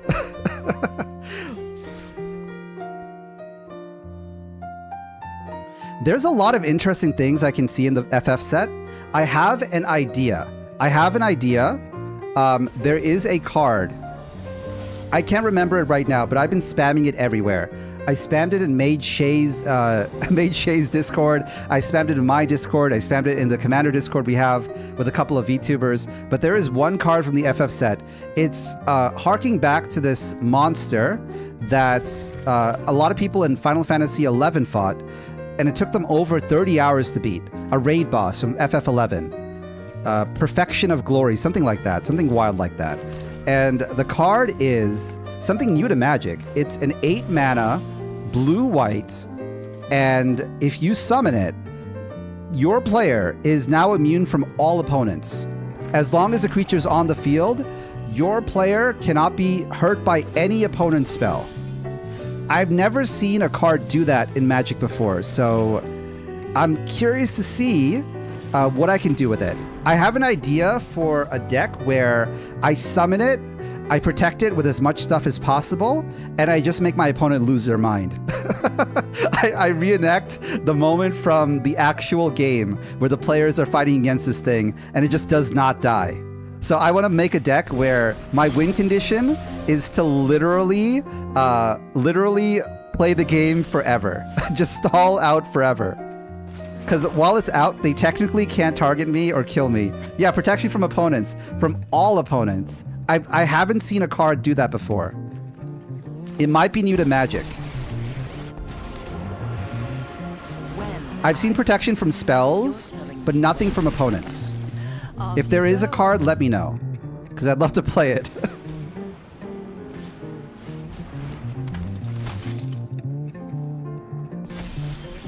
Yeah, the people are freaking out over it. I've seen a lot of people on Twitter post about that, but if you really think about it, it's actually a bad card. It's a really bad card because it doesn't have any inbuilt protection. It's got no protection at all. And what can I say? It's great. Oh my god, it's an 8 mana, 8/8. But it doesn't win you the game off the bat. It doesn't have haste. Your opponent can literally just cut it down next turn. Remove it using an exile card. There's ways to kill it.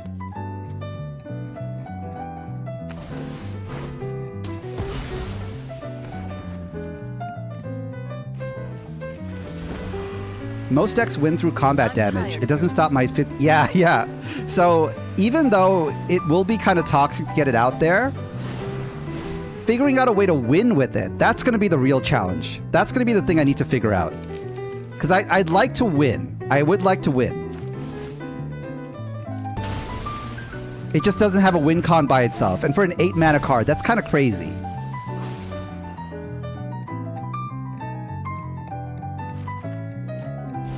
What card is out there where you really want to be protected from your opponents to get some sort of thing going? Maybe Aether Drift, that Aether Drift cannon card where, how should I say this? It was that one card where you, God, I'm trying to remember it. The one card where Aether Drift Marvel, Aether Spark Marvel, something like that, where you have to put 50 energy counters on a card, and then you can tap it for 50 damage to your opponent. Maybe setting up something like that. Maybe setting up that Sundial card from Ixalan, where you can mill yourself 1,000,000 times and double it until you get 10,000 life.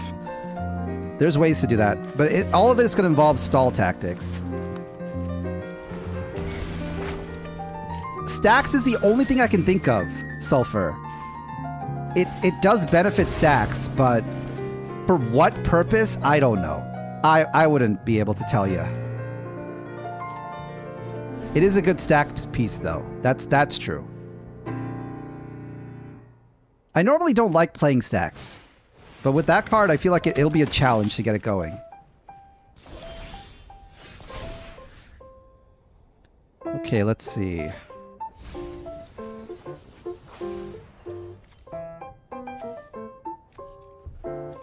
Sky Strike Officer. What can I do right now?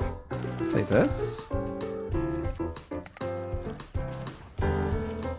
I would like to kill this card. Whenever this creature attacks, create a 1/1 soldier artifact token. Probably a good idea if this thing died. Haven't you ever heard of Beautiful. space? Now, I don't think I have enough mana to get this going, so we'll wait. We'll wait a turn.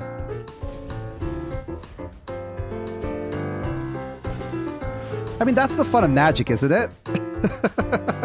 What's gonna win? Might Stone or Weak Stone? Or this puny Spell Pierce? This little baby Spell Pierce, this little baby counter. Goodbye. As a Dimir player, I am scared so much. I'm so scared of any artifact card. It terrifies me. If there's one thing I'm scared of, it is those cards. All right, you got no options. Your mana is tapped. And now...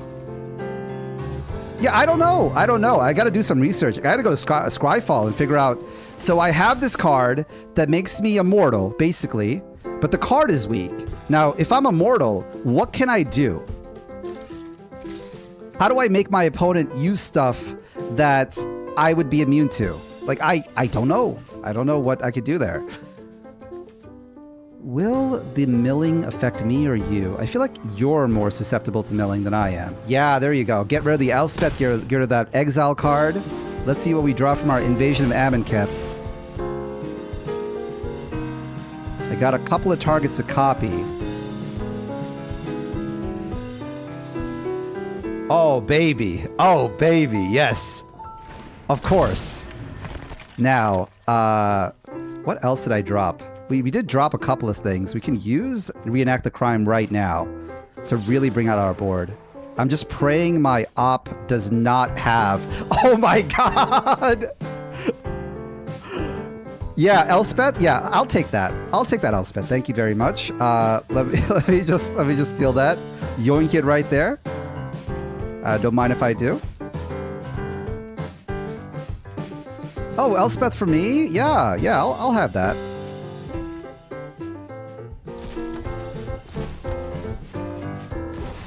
People are so eager to move on to the next set, they have no idea how powerful these cards are.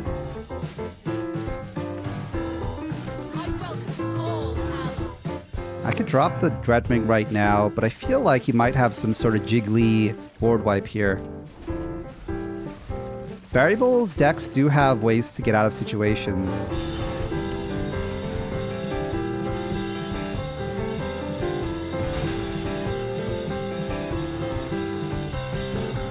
You thought you'd be able to stop me with the Elspeth? Well, surprise, surprise. I have the Elspeth. It's mine now, and I will use it to attack you.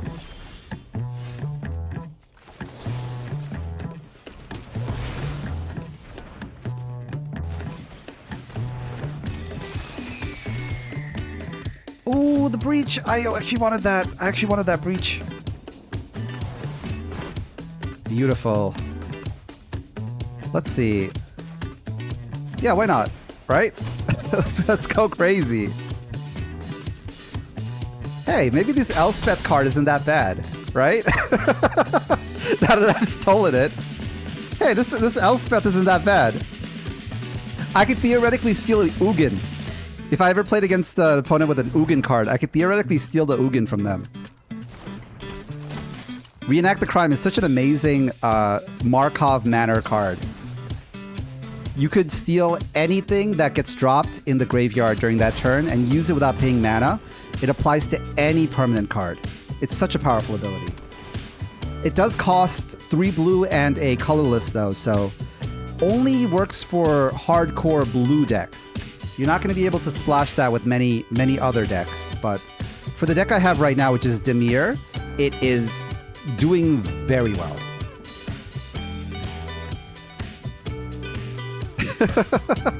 I mean, if he does have Ugin, I mean, he's running artifacts, right?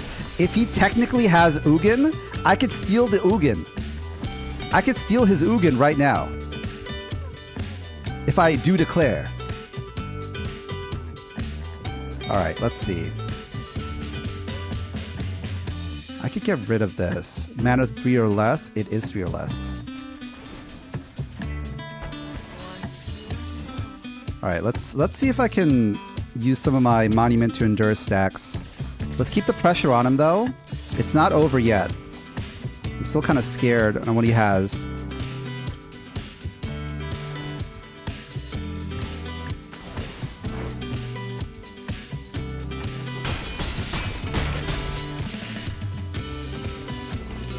He definitely could draw like a board wipe, and we'd be reset back to 0 again. If he doesn't have a solution next turn, I'm just going to use the 0 ability and just wipe him. Oh, there it is. See?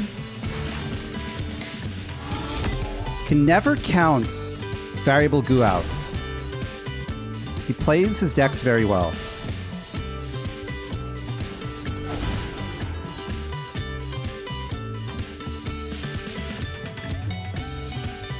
All right.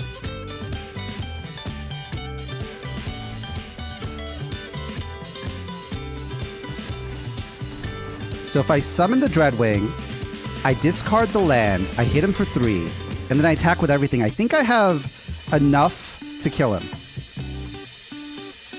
I think that does kill him, because that's 8. Let's see, that's 4, that's 7, barely, almost.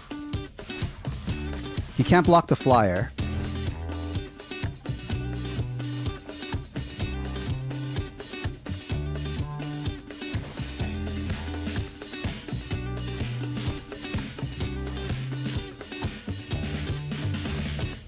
Oh, he can block the flyer. Okay. He can't kill the flyer, though.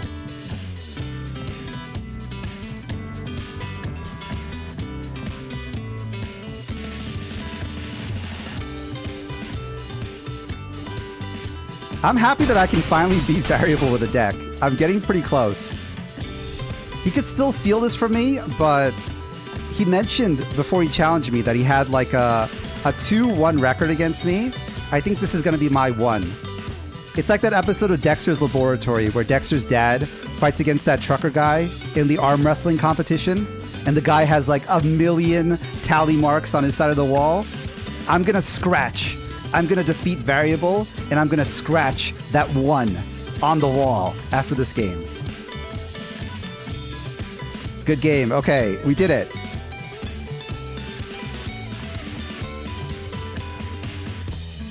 All right, let's see. Thank you for letting me play it out, by the way. My favorite card, Breach the Multiverse. It lets me mill 10 cards from each player's library, and then I get to cast any card, planeswalker or creature. What does my opponent have? I really wanted him to have an Ugin in his graveyard, but he doesn't. What's the strongest card I can bring out? This guy. I think that's just insult to injury. Let's destroy his one creature. Really seal the victory here. A fight? And you think you can win? Ah, one of your friends has to leave.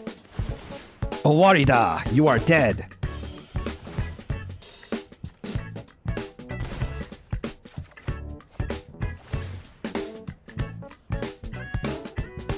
The slowest death sequence.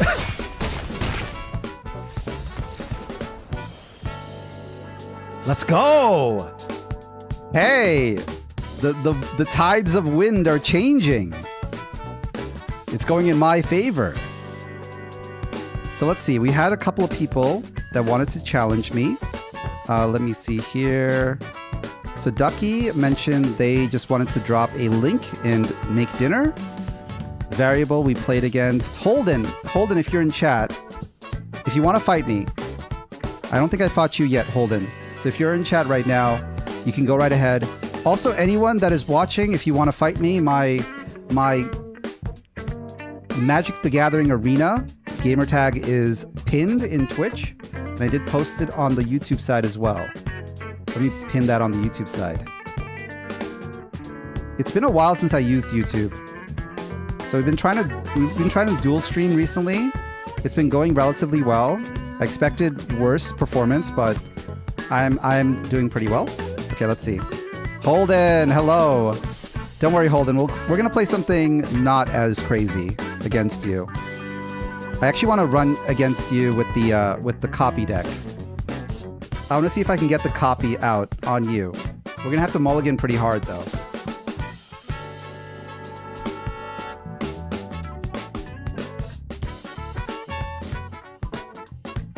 This is a baby tier deck. My deck's pretty baby tier too. It's got a lot of removal and Shieldred, but it doesn't really have a win con outside of that crazy combo that I mentioned before. So we're gonna have to be very careful in getting it. I might honestly mulligan this hand. Oh wow. Could be greedy. This could be greedy, but it does give me pieces of the combo. Let's see if Holden's deck is actually as baby tier as he says it is, because we'll need it to be.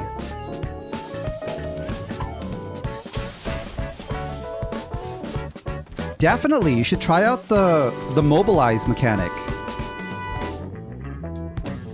It's very interesting. I was thinking about using it with the doll that you found in Duskmourn. There were a couple of toy cards that released in Duskmourn. There was a legendary toy where if you attack someone, you can gain life and deal damage equal to the number of tokens you had out there. I just defeated Variable. I just went against Variable. I'm fighting against Holden right now. We're doing relatively well.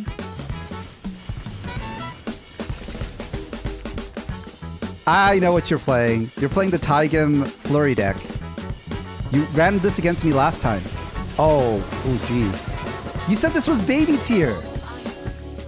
You said this was a baby deck. What's going on? You have Elspeth. Hey. I thought this was baby mode, Holden. Really? Oh yeah, baby. Yeah, it's all baby until you bring out the Elspeth here. I can't even attack it because of the blocker.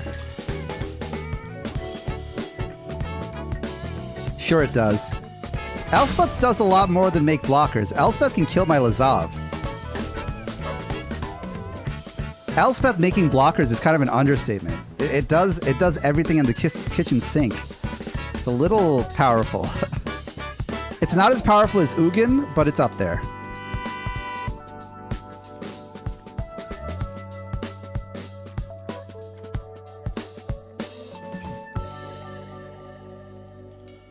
Why would I ult and make her easier to kill?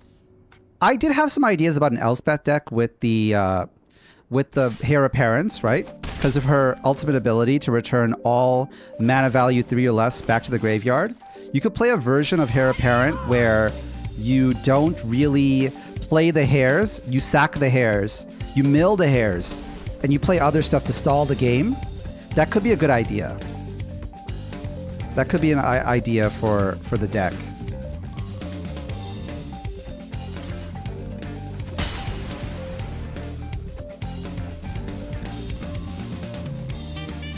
I think a lot of Heir Apparent decks do that, though. They do have that one card, which brings back all mana value 2 or less cards to the field. But that's kind of like a late game win con. I want to start off with that. I want to make like a white mill deck.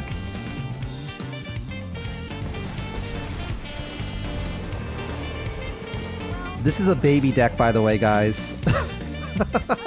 Holden with the baby deck. Double Planeswalker.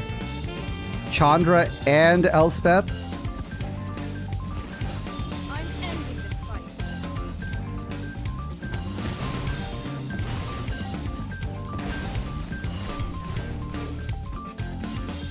This is gonna be problematic.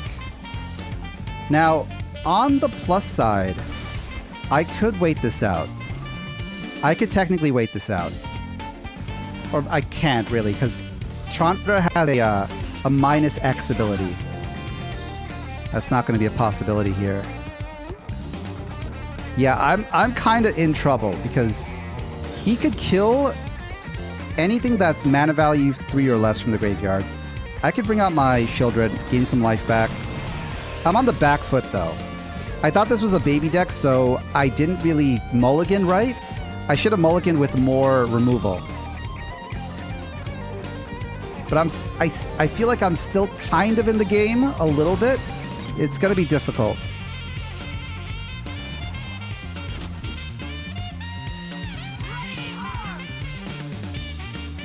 Things are looking kind of dicey. If I were to say something, I honestly don't really like Planeswalkers that much. From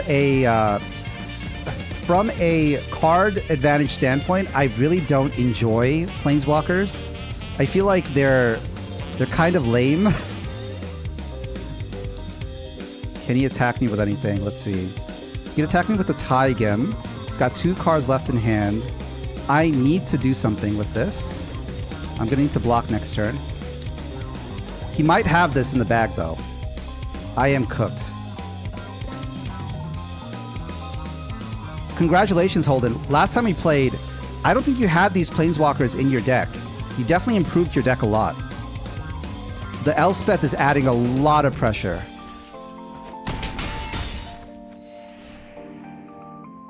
Oh, I'm enjoying it. I love it.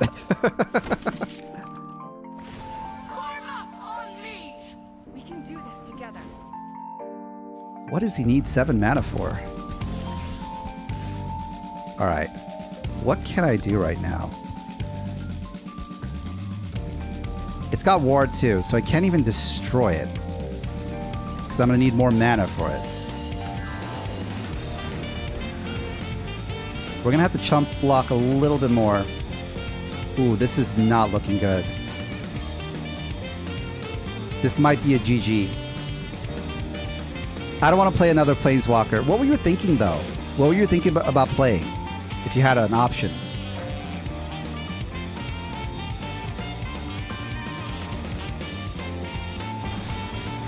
At the beginning of your upkeep, return up to 2 target creature cards with power 2 or less from your graveyard to the battlefield. Put a +1/+1 counter on each of those creatures. I'm getting land screwed so bad right now. I haven't drawn a land since. I drew a land last game, last turn, but it's not enough. Play Shiko or something? Hello, Dancing Yeti. How's it going?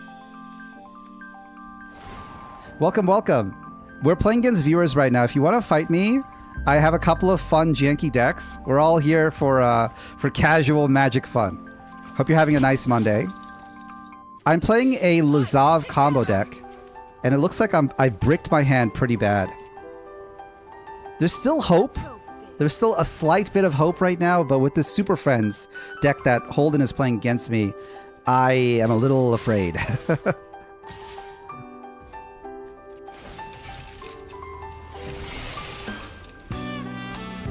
All right, is this going through? Oh, okay, all right. Is there hope for me yet? Maybe. Cover some life there. All right. We got to be very careful about this. We got to be very careful. So, Elspeth, return all permanent cards. Deal X damage to each up to 2 targets. This will kill me next turn. I need to stop this. But it's a minus X, so you can use it anytime. He's got the nuke available. If I don't win this turn, I kind of lose. What can I do? How do I win this? I feel like we have to nuke the board. We definitely got to nuke the board. Okay. I can't even stop that. Oh no! It's because of the enchantment. I didn't read it. Oh yeah, moved over from YouTube as this is really ahead. Oh yeah. Twitch chat is a lot faster than YouTube. Even with all the improvements, it doesn't look like YouTube has made much improvement on the chat side. It's still pretty slow.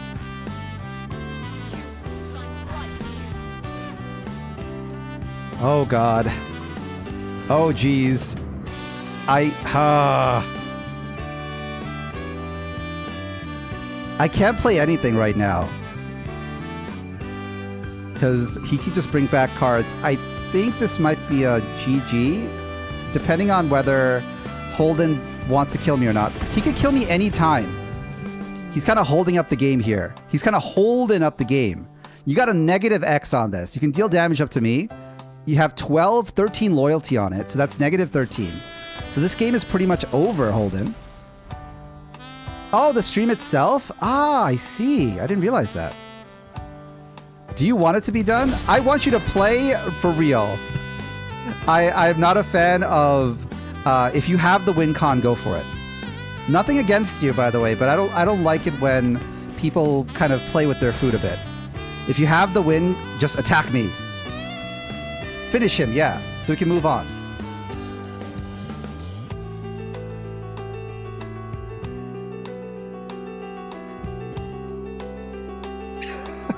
Holden is like that Wesley Stipe meme.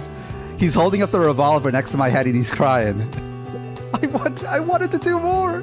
I wanted to do more to Conqueror, but I can't. I can't. Do it. Kill me. GG. GG. Wow, that was tough. I underestimated you. I would have brought something stronger. But yeah, now the queue's back open. If anyone wants to run it back against me, go right ahead. I really want to get this combo going though, so let me go back to the decks and take a gander. I mentioned I wanted to add some more card draw to this deck because I feel like card draw is a place where I'm really suffering with this one. But anyone can challenge me right now. If you want to challenge me, I think you have to add me as a friend. I did put the gamer tag in the YouTube chat and also in the Twitch chat. So I'll wait for you guys to make your decision while I look over and see what sort of card draw would be good. I kind of like Enduring Curiosity, but it's against the theme of my deck. It could be this one. Seize the Secrets. 2 of these. Carrying Cruiser is good with the Cynical Loner, but I feel like it's a slow card in general. Let's take that out. And let's see if that makes any changes with it. Makes it faster or not. Oh, we got 9 rolled again. Hello. Now, what do I run against you? I'm sorry, I didn't anticipate it going hard and you got screwed on mana. Don't apologize. That's just Magic. That's just what Magic is. There's no reason to apologize. There is no mean play in Magic. I think the only mean play in Magic is when you have the win, but you kind of wait for a bajillion damage. When you kind of percolate or let the opponent simmer. I don't think you should apply the Commander methodology to Standard. Standard and Commander are 2 completely separate modes. That's a pitfall of Commander. A lot of people don't attack in Commander in 4-player Magic. Yeah, in Standard, go for the kill. Go for the kill. It's honestly, I'm not even mad. You played well. I still don't know what the combo was, though. Like, your Planeswalkers carried you that game, but what exactly were you planning on doing? Were you trying to hit me with a million lightning bolts? I still don't know what Taigun does. I think I mentioned that last time we played.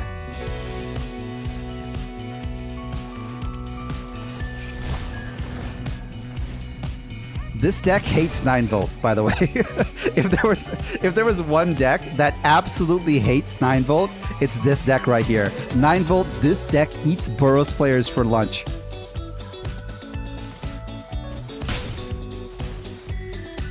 The whole purpose of this deck is exile. I will exile every mouse.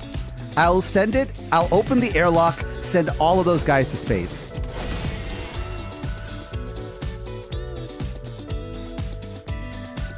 Okay, let's see. Kind of want to wait a bit. Yeah, we can trade with this.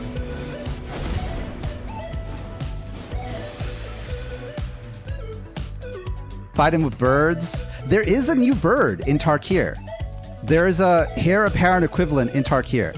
There was one in Markov Manor. There was the Slimes Against Humanity, the sorcery.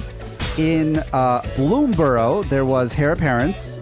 And in Tarkir, there are birds. So if you want to make like a birds deck, we could kind of go off on that. We could have a showdown between all of the multiple card decks and see who's stronger. Because I do have a Slimes Against Humanity deck I wanted to test out against somebody. It's got to be someone on the weaker side, though. I can't run that against anyone over a certain level. Tempest Bird, yeah, that's it.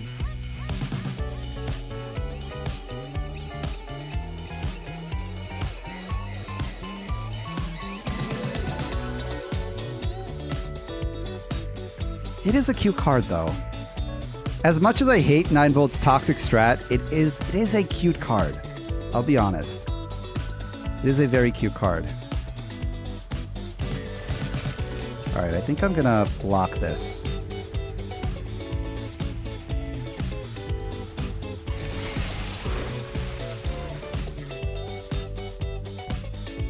I built a Krenko EDH deck because that mentality bothers me in that format too. Whatever you do, you're going to have to manage a barrel of goblins coming at you while I do it. Yeah, no, I completely understand. I have a big issue with Commander games where people have the win. They could win right now and let the game go into turn 2 or 3, or game 2 or 3. So everyone can re-roll and make some adjustments, maybe swap some cards out. But they don't do that because they're afraid that if they're the first person to kill somebody, they're the bad guy. They're the bad guy on the table. I don't think that's a good play.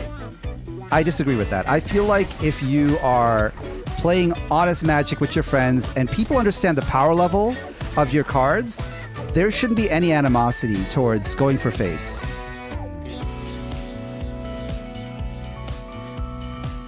You should be playing to win, regardless of the format you play. It doesn't matter if you're playing Vintage or Modern or Standard or Constructed or Pauper. You have to play to win.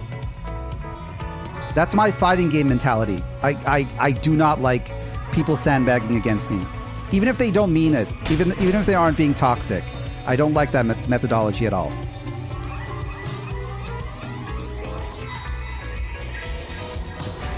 Yeah, no, it's so true. Commander players are guilty of that. They're so guilty of that. There's been so many Reddit threads about people malding because their opponent apparently won the game. They won it turn 10.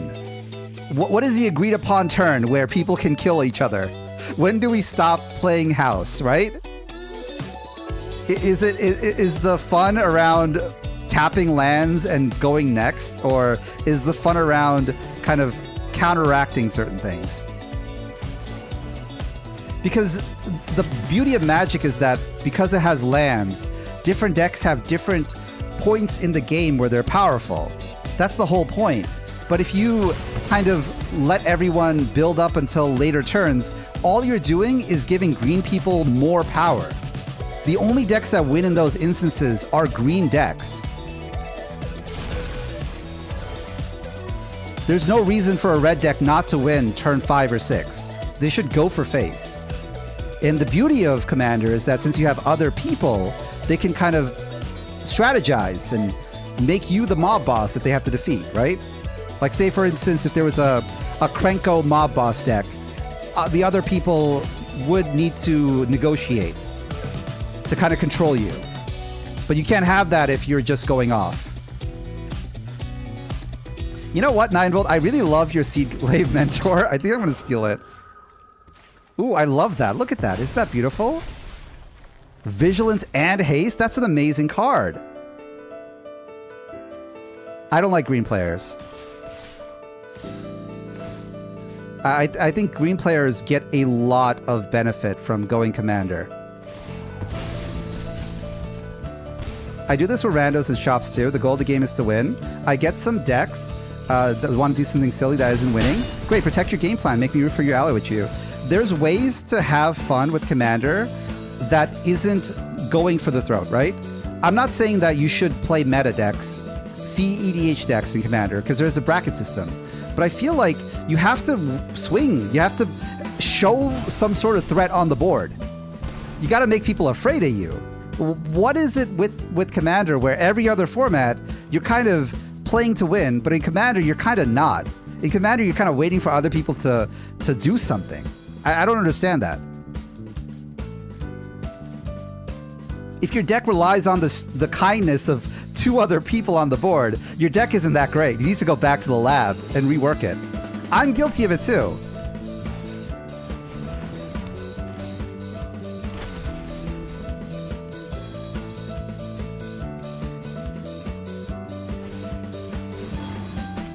Ooh, a Manifold Mouse. It doesn't have haste though.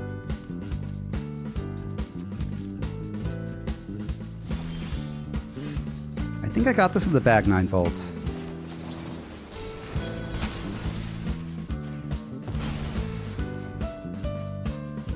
Let's see. I'm going to save these for later.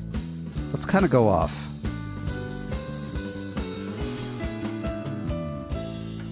You need to attack with this. You're going to block with the face down card. And it's going to kill my Veteran Survivor. But it's probably a good idea if I do attack with this.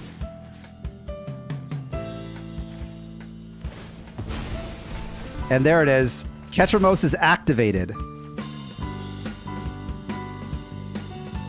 Seriously, guys, if you want to shut down Boros players, if you want to shut down rats and mice and lizards and snakes and any other deck that kind of swarms the board like this, Orzhov is the best color palette to do it. It's got so much interaction, it's crazy.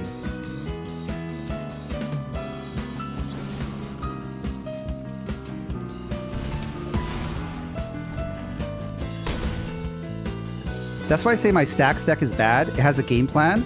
Your deck needs to have a game plan. Your deck needs to have a game plan. Like Sulfur, I think you're new to the channel, but we did have streams in the past. I did have a couple of streams where I played Commander with a couple of people, and we tried out different, strategies, tricks. We tried to work out the bracket system. We played tier 1 brackets at one point. But what I'm trying to get at is that anytime you play any sort of deck, you have to have some sort of win con. And another criticism I have with Commander is that people tend to run board wipes that have no purpose. In our little homebrew group friendly VTuber game group, we ban Farewell. I honestly feel like Farewell was something that should have been a game changer card because it's such a polarizing card. For people who don't know what Farewell is, it's a card in most Commander games that exiles pretty much anything. It can exile all creatures, all graveyards, all lands. It basically resets the game if the player wants it to. Without a win condition, all Farewell does is add another hour or two to whatever game you're already playing with your friends. And it's not a great card for that. I think Farewell is fine. I disagree. I think Farewell is fine for a solo game like Standard. I don't think Farewell is healthy for Commander because the value is just incredible. I don't think cards that exile your lands or exile your graveyard should be that cheap to get out. Also, any challengers here? Let me go to my decks right now. Let me see if I can pull something new out of my hat. I kind of want to run the copy deck again. Let's see. So far, if you have a Magic the Gathering Arena, if you want to run it back against me, I'd definitely appreciate it. There we are. Hey, Variable's back at it again. Hello. Let me see. So I fought you with the Reenact the Multiverse before, and I did win. I'm going to fight you with the Rooms deck and see how I do. I got to pick out the big game against Variable. I can't really play the smaller stuff. I'll take the win and run. I think Variable is fun. Don't worry, Holden. We're all here to have fun. I've not played it or against it. I don't see the problem with it. It's super push, sure. I don't see a problem with Farewell. It's like any other board wipe. The problem I see with Farewell is that it resets the game. It's like if you guys have ever played Yu-Gi-Oh! In Yu-Gi-Oh! There's a card called Fiber Jar, and it's banned. Not because it's good. It's a flip effect monster. And what Fiber Jar does is it makes it where when you flip it, you reset the game. You shuffle your cards back into your deck. You shuffle all your graveyard cards back into your deck, and both players kind of reset from the beginning. And the reason why it's banned is not because it's powerful, it's because it just causes the game to reset again. It doesn't do anything for anyone. And Farewell's kind of similar. Like, it will... The fact that Farewell is equivalent, it eliminates all creatures across the board. The fact that it's balanced in Commander is actually a bad thing.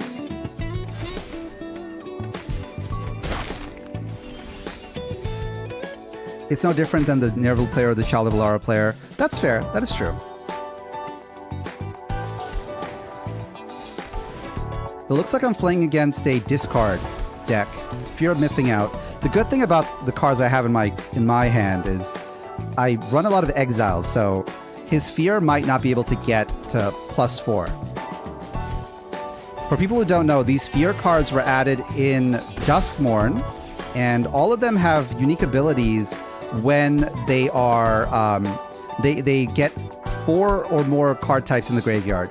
This one's the most powerful in my opinion. It gives him another battle phase, which I don't want to do. Kind of mana screwed right now. A little afraid about that. There's a lot of options in my hand. Wonder what I should use. I'm gonna get rid of this. If I don't drop another land, I might just auto-lose the game. The problem with playing 5-color decks is sometimes the magic gods just mess you up. Hey, Dante! Board wipes players for overextending without playing to win con. Exactly! See, Dante, you agree with me. There's gotta be a win con. I have no problem with you playing Farewell if you have a way to win next turn. But if you're playing Farewell just to stall the game out, that's not something I agree with. And that's why in our little group, Farewell is banned.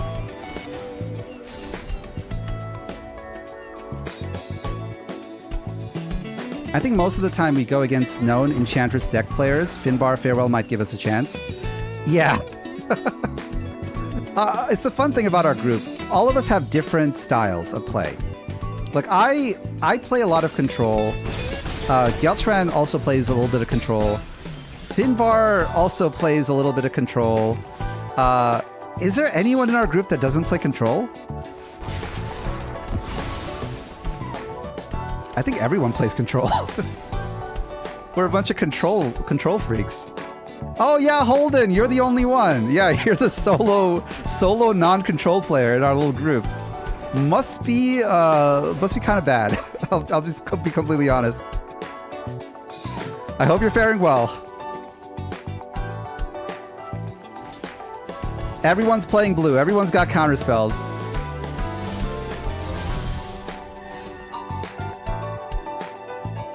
Let's see. So we need presence. I really don't like the Enduring Innocence right now, giving him value here.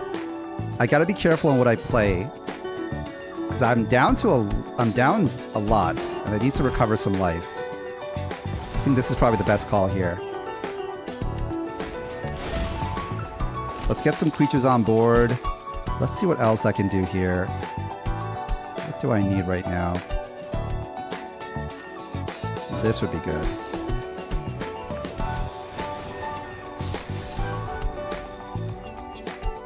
I have a mostly free-to-play green account I made for Twitch a while back, but I can't access it now because I'm not on Windows. That's fair. That's fine.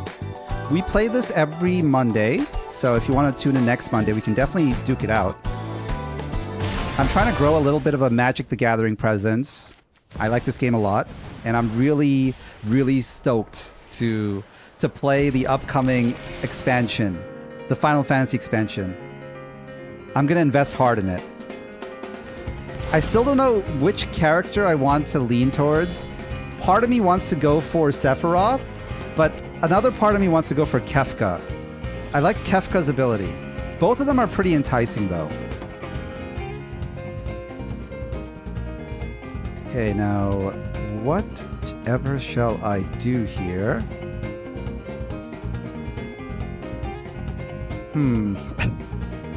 Smile at death. At the beginning of your upkeep, return up to 2 target creature cards, power 2 or less. Okay, I need a way to counter that. I also need a way to counter this fear of missing out, or else he's going to win next turn. So, I don't have a way of doing both. Or I do have a way of doing both. Okay, let's do this. It'll be a little risky, but I don't think I got other plays. I'm a little behind at the moment. Okay, let's see if this works. I really like your deck, by the way. Variable. This deck right here. I wonder if you have Monument to Endurance in here.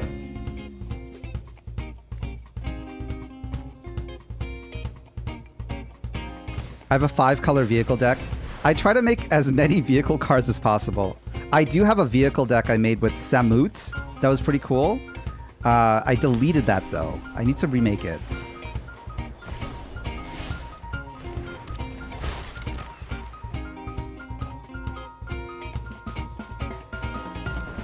Oh, no. Oh, boy. He's going ham. Actually, no. Actually, no. Screw that. Get out of here.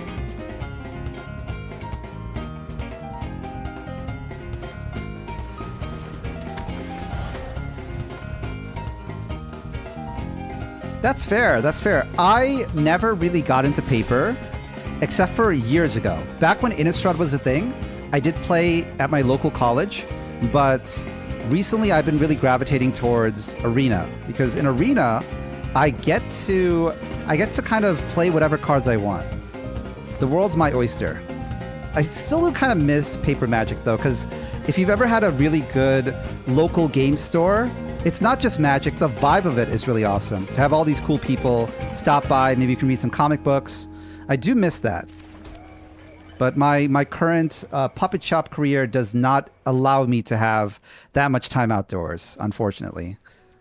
All right, let's see here. What do I need? More red could be good. This looks like a mean board. How do I get rid of these guys? Do I have enough mana to do anything?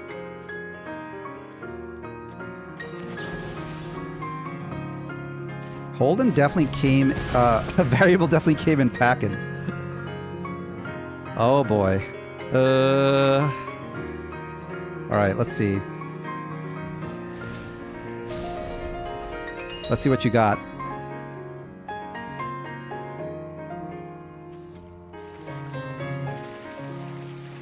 I love how jiggly these cards are.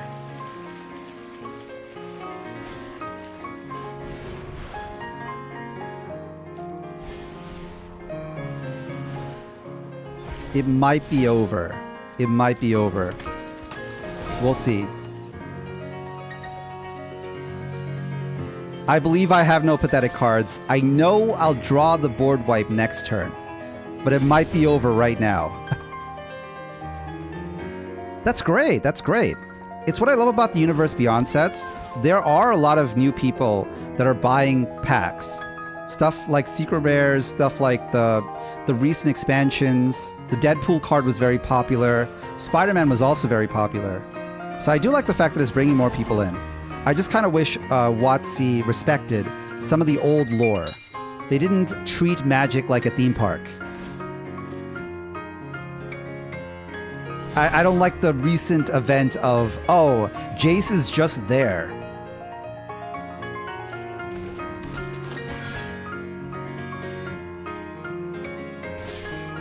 Oh, no. Well, I think I'm cooked. I am cooked. This deck is not fast enough to stop variable stuff. So he did run it back. Oh god. Hit me with your best shot. Take me out.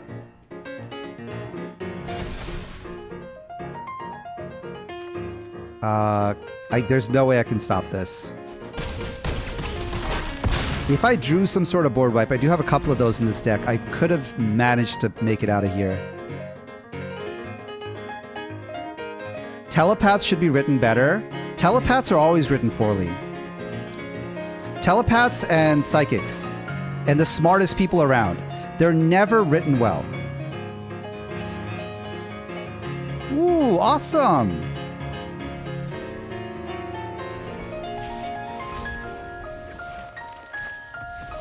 I still have my old Magic deck from years ago. I used to play a Treefolk deck way back when.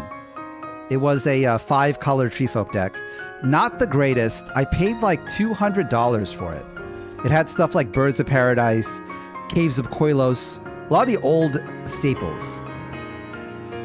I'd love to recreate it in modern Magic Arena or in the real world and kind of run against people. Imagine getting blocked from playing your win con twice like me. Yeah, right? Also, we did get another Mythic, so let me go and grab another Terror of the Peaks here.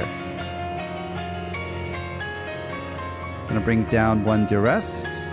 Craft all. There we go. Yeah, let's go into Standard. Hey, so Shabby. How's it going? How's it going, Shabby? I got out-controlled by Variable Goo, but we did run it back. We're 1-1 so far in this game. I want to see if I can get the combo off with the extra Terror of the Peak. I already have the clip for a YouTube short earlier this stream. We did get it off against a real person, but I want to get it off again. It's a very hard combo to get off. It requires 4 cards. 4 cards, 2 of them legendary. 3 of them legendary, actually. Wow, that's incredibly hard combo. Maybe you can get even better footage. Yeah, right? I'm hoping. All right, we got Lazav already in our hand. Have a good one, Holden. See you soon. Thank you for playing with me. I'm doing research to see if I can recreate the Commander deck I borrowed from last week when I was Helana and Elena. Yeah, go for it. You could play Brawl in Arena.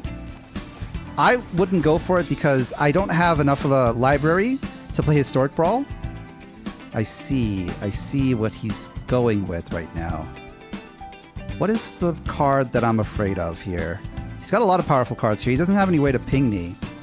I think a Johnny is really the most powerful thing he has. We got to control his hand. So we get rid of a Johnny. We get rid of Arabo.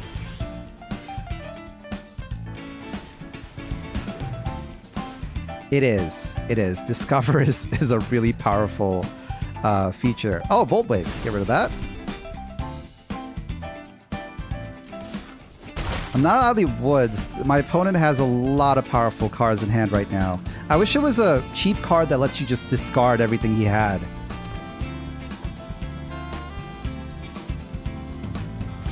Angelic Destiny is like I play this, I win card. It's kind of like that one card that's a hammer. It's played a lot in Commander. That hammer card where you could play it for 1 and the equip cost is like 10 and it adds +10/+10 to your creature. It's similar to that. Let's see. If he draws a land and he plays Angelic Destiny, I might just auto lose. Because I don't have... What can I even do? I could drop the Lazav, but there's nothing to copy. Can block though, but he has Monster's Rage to go past it. I think the best recourse is to play Cynical Loner and maybe trade with something.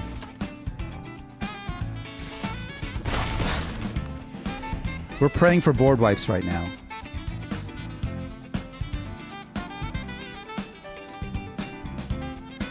The problem with having a hand control deck is you get to see when you're cooked. You get to see the moment you die. It's like Final Destination. I know when I'm gonna die. It's gonna be in 1 turn from now when he gets the other mana. So far he doesn't have it. He does have a lot of creatures.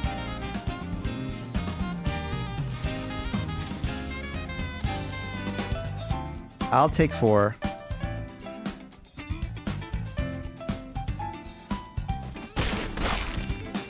Helm of the Host or Eldrazi. These upcoming Final Fantasy cards are going to really change the way you're going to play equipments. The recent Final Fantasy set is all about equipment spells and really making them work. I'm pretty sure that they're going to start cooking with that one. Okay, I need to kill Arabo. I feel like Arabo needs to die. But I also need to wait to see what he Angelic Destinies first. He could split it up. He could make it on this cat here. So I'm a little scared right now. It's probably a good idea to just kill the Arabo. It's doing too much. If he has Shard Mage, I might be dead. Okay, no Shard Mage. Cats go down to 1/1. The timer goes back to normal. If he draws another land, I'm kind of screwed. I might need to keep 1 bat up just to block his stuff. Preferably not the bat with the... Either bat's going to kill me. Maybe the Ajani bat can block it. Because he played the Ajani, we still have some haste. Let's go attack with this one. I'll attack with this, and I will attack with the Cynical and see if he blocks with the Leonin. He could block with the cat. Let's attack with the bat.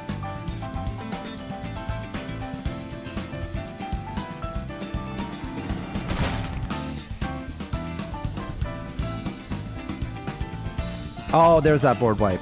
He doesn't have enough white, though. Or does he? He doesn't have enough white. He has all red and 1 white, so I still got some time before this game is over.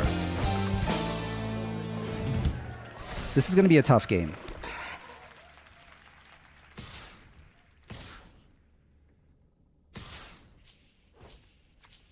I'm going to have to trade with this guy.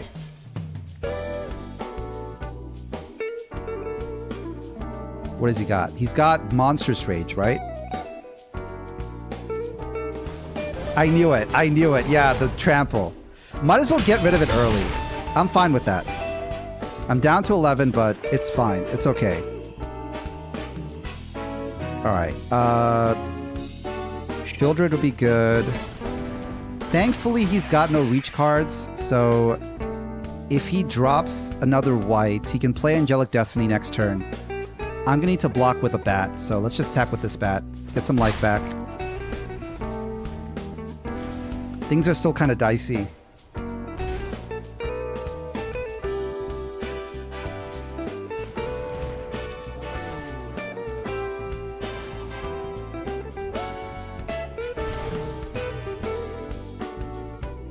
I know people hate Shieldred, but I love Shieldred right now.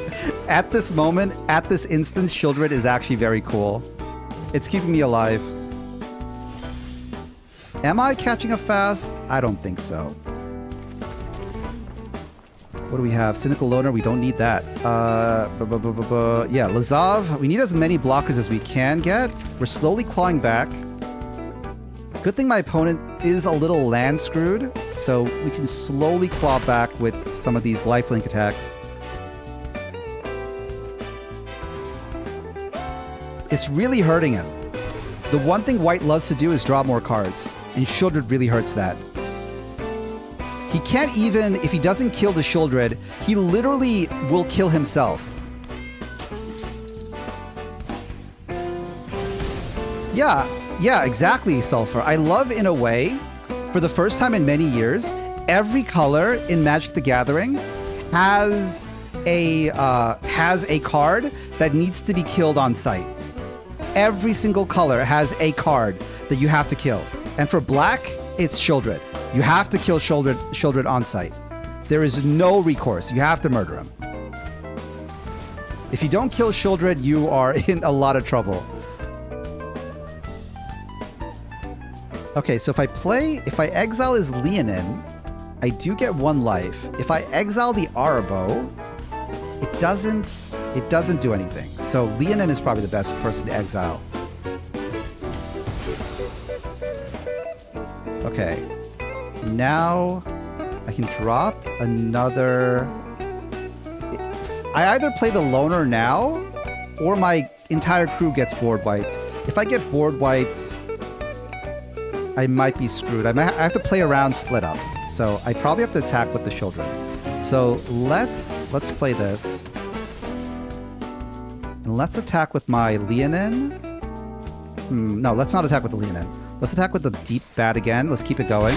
Let's play it slow.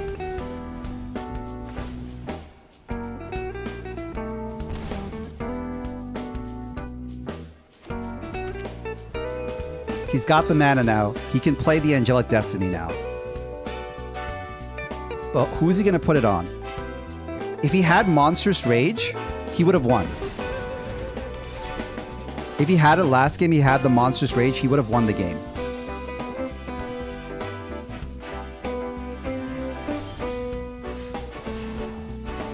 Beautiful. Okay. Let us pray. Let us pray. Hold on. Let me see. If I discard Trumpeting Carnosaur, his ability activates, but then my Lazav's ability goes on the stack. And I don't think I could copy the Trumpeting and attack him for game. So I'm going to have to play the Trumpeting like normal. Should I wait for it, though? Can I trade with anything? I can't really. Let's kill this.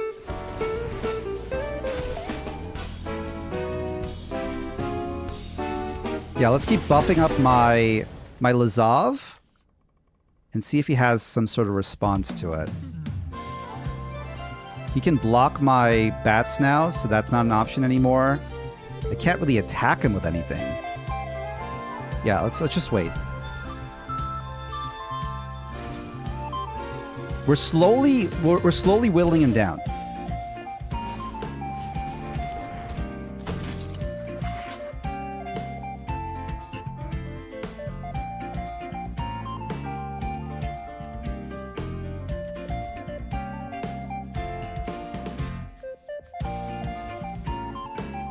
The bats slowly pinging him made so much difference.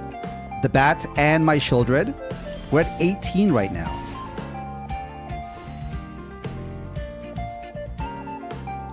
Okay. Good game. Do I have game right here? Do I have game? Does he think I have game? I could play Liliana, use it to sack something, which triggers the Lazav. Enough with the mysteries. I've come for answers. Would you take their last card? Not really. I'm gonna use Lazav to copy Trumpeting. That's gonna be a 10-9 with Trample. He's gonna have to sack something. And then I can swing with 3 creatures. This, and this. Hey, Jum, how's it going?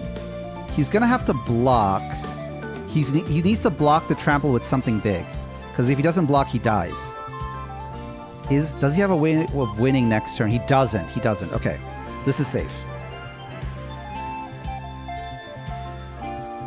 Hey, Joshua. How's it going? We're playing some Magic right now. We're in a very tough game. I'm playing a Lazav combo deck.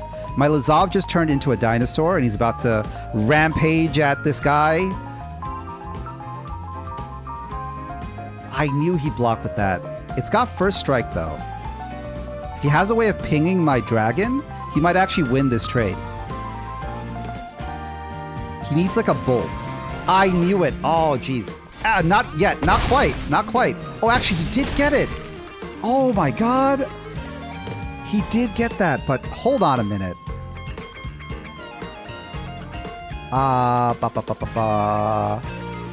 Terror of the Peaks. Terror of the Peaks.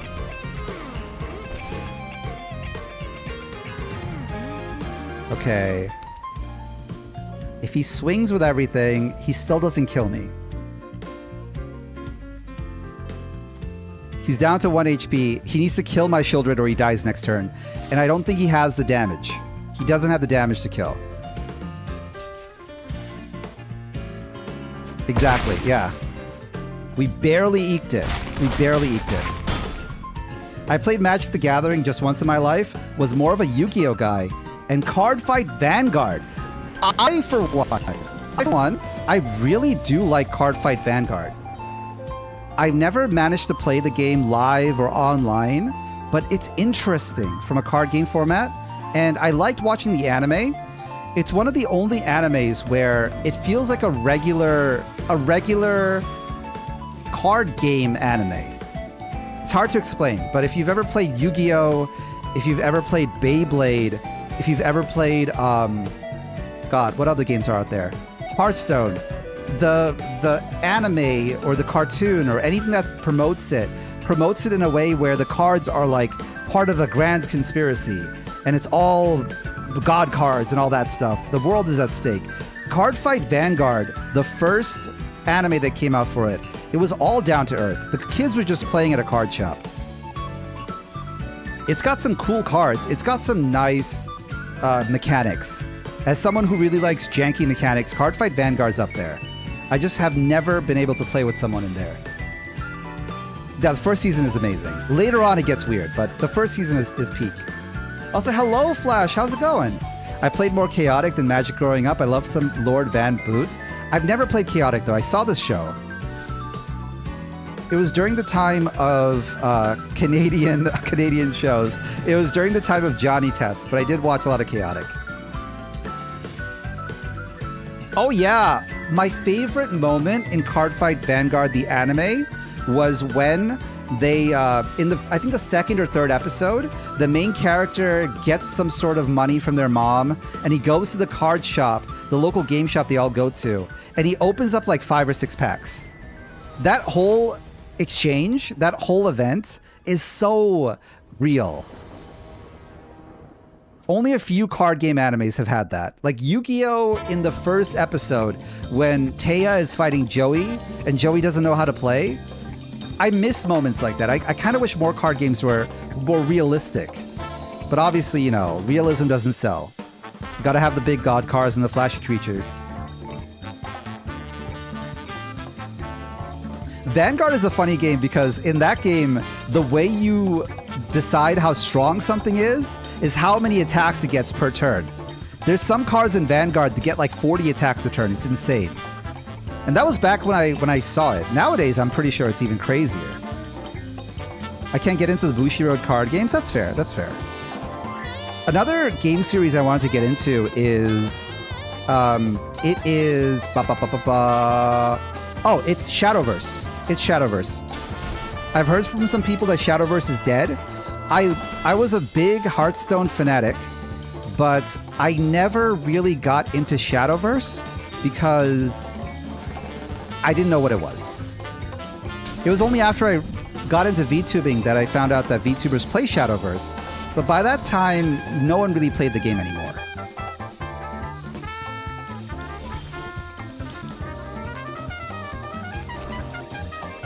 What is this? When this creature enters, look at the top 5 cards of your library. You may reveal a mount card or a plains card from among them and put it in your hand. Put the rest at the bottom of your library in a random order. Is that worth killing right now? Probably not. I also want to see what he has. Let's kind of take a look. Let's go with the bat. Let's get some knowledge. Split up, Sanguine Evangelist, Charming Prince, Holy Cow. He's playing a mono white deck. He's got planes, he's got 4 mana on board. What can I play right now to get rid of this? We could get rid of... God, every single card in his hand is powerful. Let's get rid of this.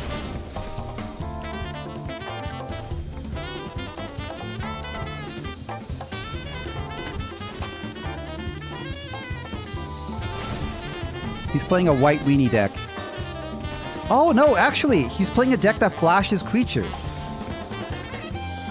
Is that Lupin the Third?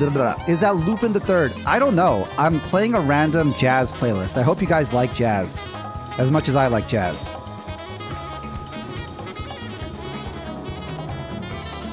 I gotta kill the Charming Prince. Does he have a way of bringing it back?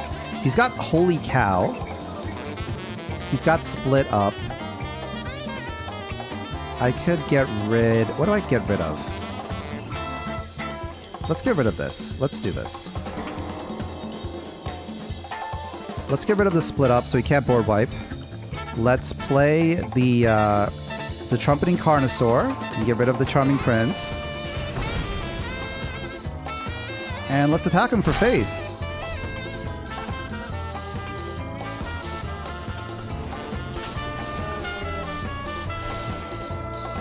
This music does get me pumping, though.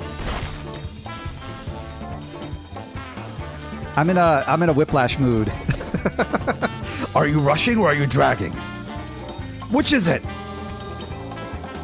Oh, rushing. Okay, so if I kill one of his creatures, he's going to choose the Frontline Seeker, and then he's going to attack my bat with the Holy Cow to get back a Sanguine Evangelist. I think Liliana is probably the best choice here.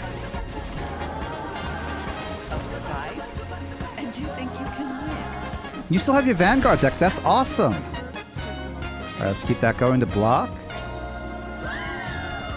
When they said Magic is one of the hardest card games out there, they weren't kidding. They weren't kidding at all. Okay.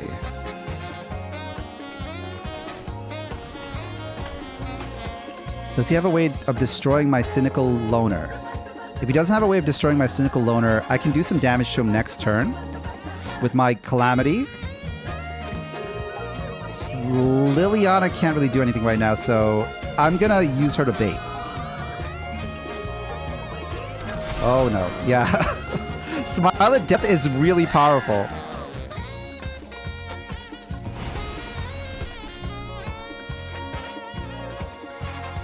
This came out in Tarkir. It's a really powerful card. He's got 2 of them. I think I'm cooked. Oh yeah, he just keeps bringing cards out, keeps getting more value.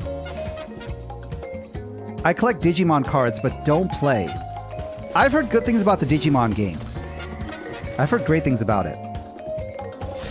I don't know much about it, but I did hear that Digimon, it's a cool system where they don't have life points. In Digimon, the way it works... Oh, let's see. Yep, Terror. Bye-bye. Goodbye. Goodbye, Terror. Goodbye, Cynical Loader. Yeah, so the way Digimon works is you and your opponent, it's like playing Inscription. If you guys have ever played Inscription, that PC game, the opponent and you're both playing with a balance. And whenever you attack the opponent, the balance goes on their end. Whoever gets attacked has more mana to spend next turn. I don't know how to describe it. It's a weird balancing act.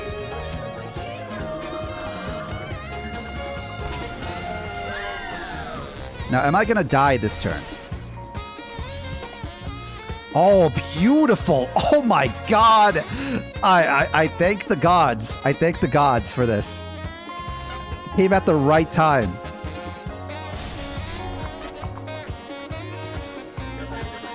Obviously, he's going to bring back all his stuff, but at least I can exile the Holy Cow and maybe the Charming Prince. So you can't keep recurring.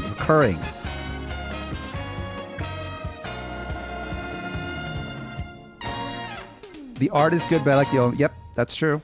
All right, let's go.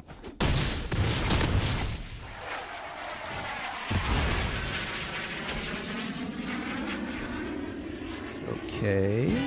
Search library for a card, please. What do I need to get rid of? At this point, I don't need more lands. Let's get rid of the lands. Let's start stacking lands.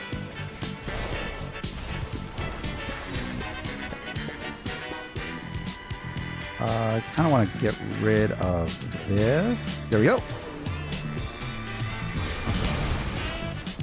So I'm looking for the Charming Prince because he keeps bringing that back. He keeps using his ability to exile stuff and return it, to blink it. So Charming Prince needs to go. That bought me like 1 turn.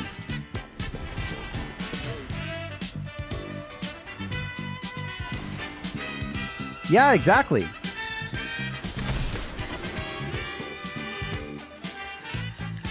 This is why I don't like playing white. Goodbye, Charming Prince. The king killed you. Like, are you looking at this? Are you looking at this? If he splashed in black in this deck, if he made some vampires, this game would be over like 4 turns ago. The fact that he's going all white is actually hurting him.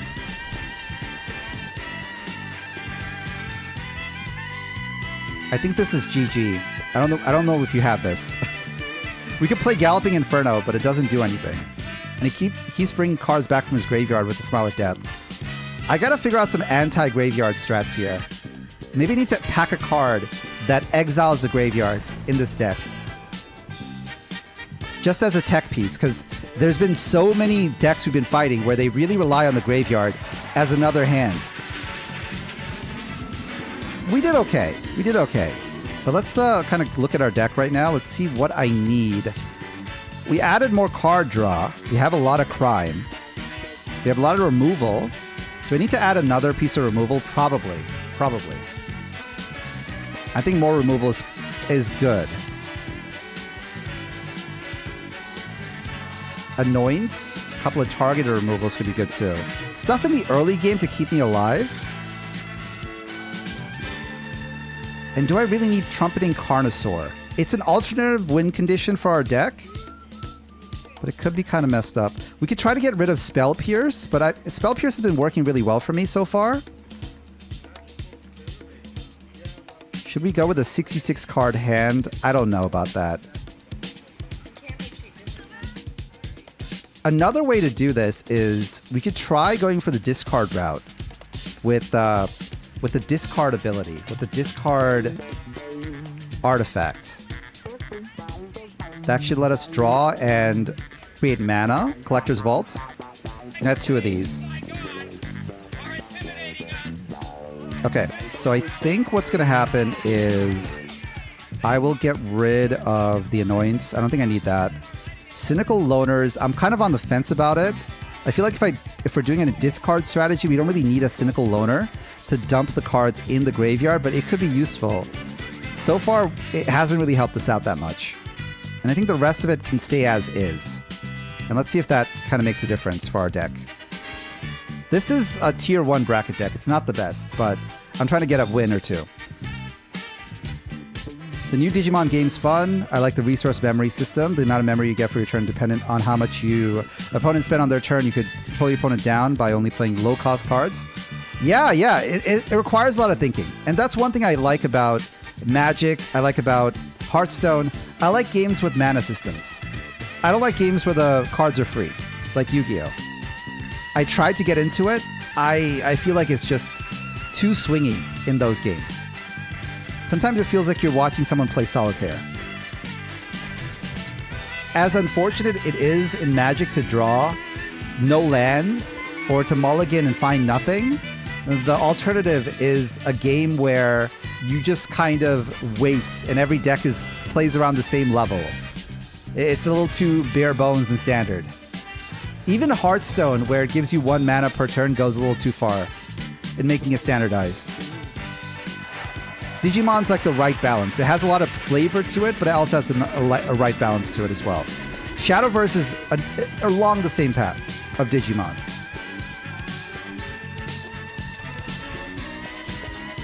Okay. I want to get the combo off this game. What do I need to do that?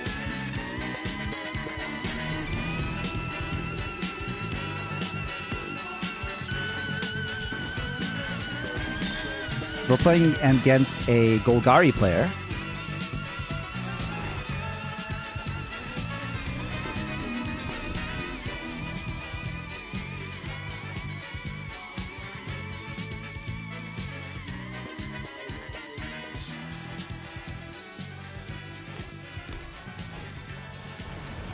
A Golgari food player. Interesting.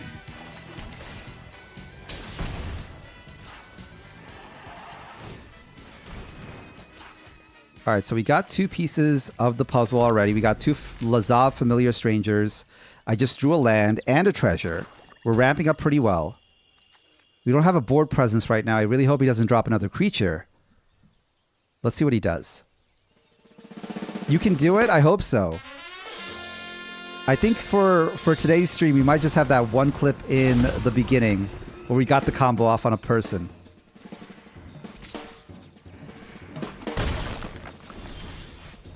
Another Lazav. Okay, so I could play the trumpeting to kill the... I can't kill the Glarb with the trumpeting. I can play Liliana and make him sack the Minstrosity. He's going to attack me with the Glarb next turn. We got 1 mana to counter his stuff.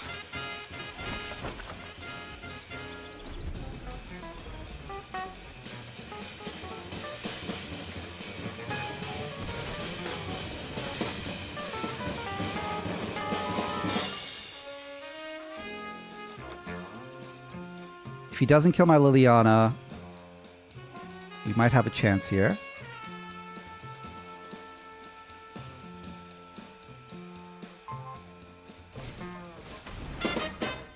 Oh, he's going toxic. That's not good. Okay, if he's going toxic, I think we should use the ability. Let's go looking around for more cards before my next turn. Let's see what we have. Oh, we do have the Terror of the Peaks. Okay. We might still be in this game. So, this is... I'm going to have to take some damage, but... Terror of the Peaks. We drop the Lazav.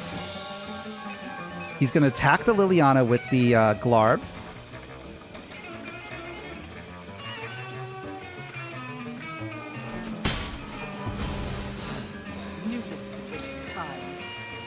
The Collector's Vault is really making this deck work a lot better.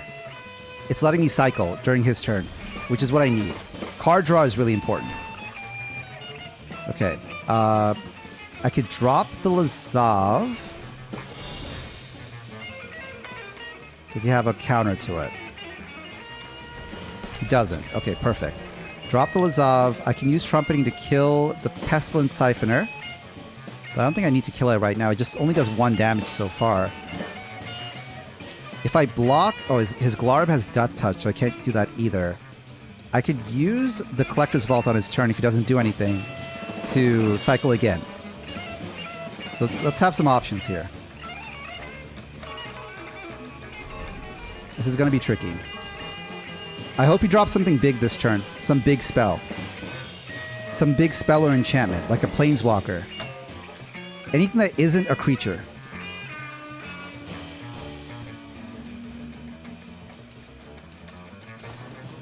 Tribute to Hunger. Exactly what I... actually, no. I don't have... oh, no. Well, on the plus side... I do transform. So I can transform into Minstrosity and get a food token.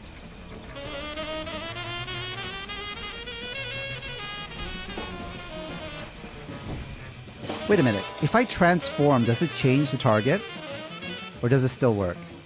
He's going to have to pay 2 to kill my creature.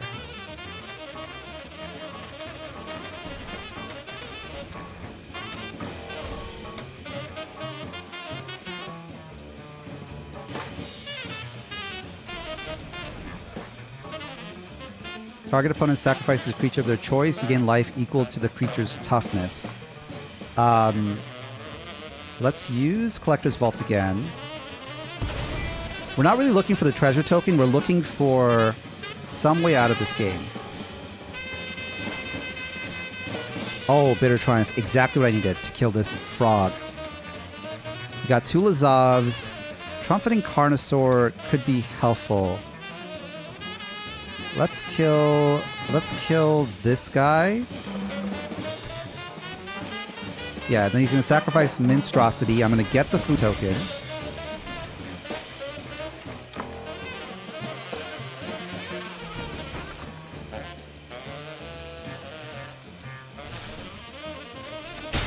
He's doing damage to me, but on the plus side, I am getting more cards than him.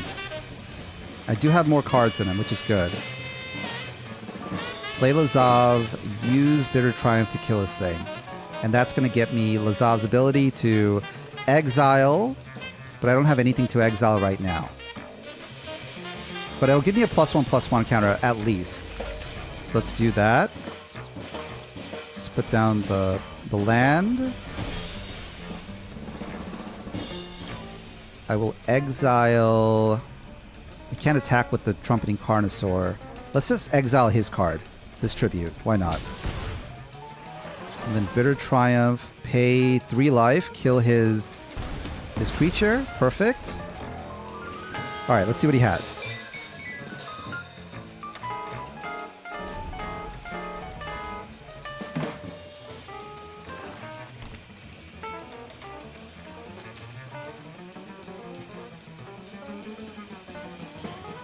Things are a little dicey, though.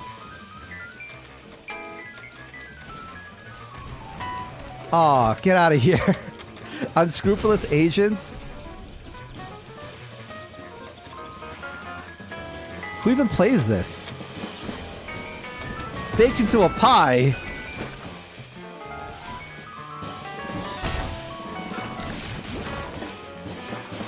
Gotta be kidding me. Ooh, another Bitter Triumph. Alright, I'll just wait. I can kill this thing next turn, so I'm not really afraid of that. I'll draw the Bitter Triumph next turn. We got plenty of time to go before he kills me with Toxic. That's the one downside of these Toxic decks. Unless you have a way to generate a bunch of tokens, the Toxic ability doesn't really do much. Especially Toxic 1. He's going to attack me at least 8 more times to kill me. Oh, Zombify. That's going to be a problem. Draw a card, discard a card, create a treasure token. Yeah. He's going to bring that back. I need to kill it.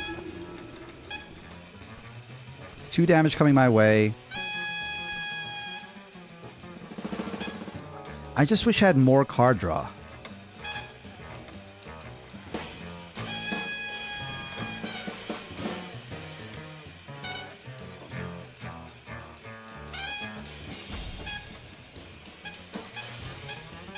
Come on, it isn't hard.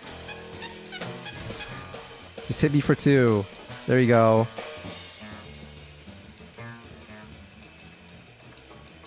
Do it.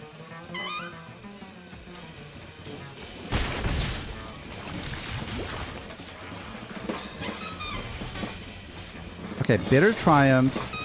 Destroy his frog.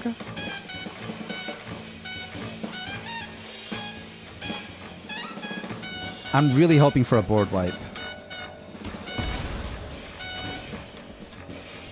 I could risk a Collector's Vault right now and see what I get.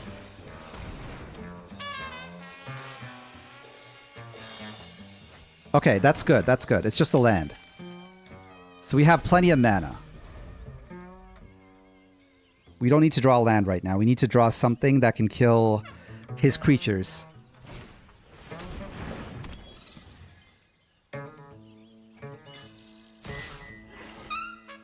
I can't believe I'm gonna get slowly killed by this pinger. This toxic creature. Liliana, Okay, Liliana does something at least. He's gonna have to focus it. He doesn't want this thing to grow out of control. So it'll give me some time to regroup. Fight, and you think you can win. He's going to do 3 damage next turn. Don't overthink. There goes his Acre Drinker. Let's see what I have. What do I get? No! I should have waited. I'm dead. I'm dead. Misplay. What was I thinking? Oh, god dang it. That was my board wipe.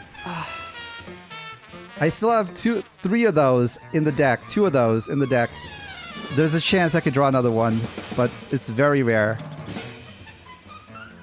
Hopefully he'll just strike against Liliana. If he just attacks my Liliana this turn, I have at least 1 turn. Come on. Just hit her. Hit her.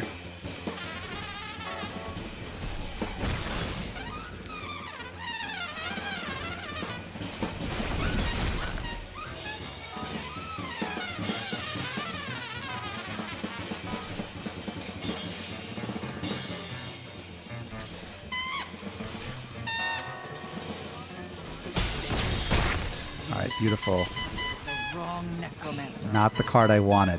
Not the card I wanted. Let's see. Can I get anything? That's not what I wanted. I think I'm dead. Unfortunate. Unfortunate. Alright, well, we got the 1 clip. We got the 1 clip. I still want to make this deck work. I don't know what I can do to make it more efficient. But I hope you guys had fun playing against me. Yeah, nice try. It's not that viable, but when it gets going hard. Just to chain 4 cards in a row is going to require a lot of card draw, a lot of control. So maybe I have to reform my deck around that. But thank you all for coming. Thank you for all the raids. You guys have been amazing today. More Magic coming up every Monday. I'll be releasing a short of my 1 pop-off moment with this Lazav deck, just so I can trick the algorithm into thinking that this deck actually worked out. But thank you for coming. I will be ending the stream now.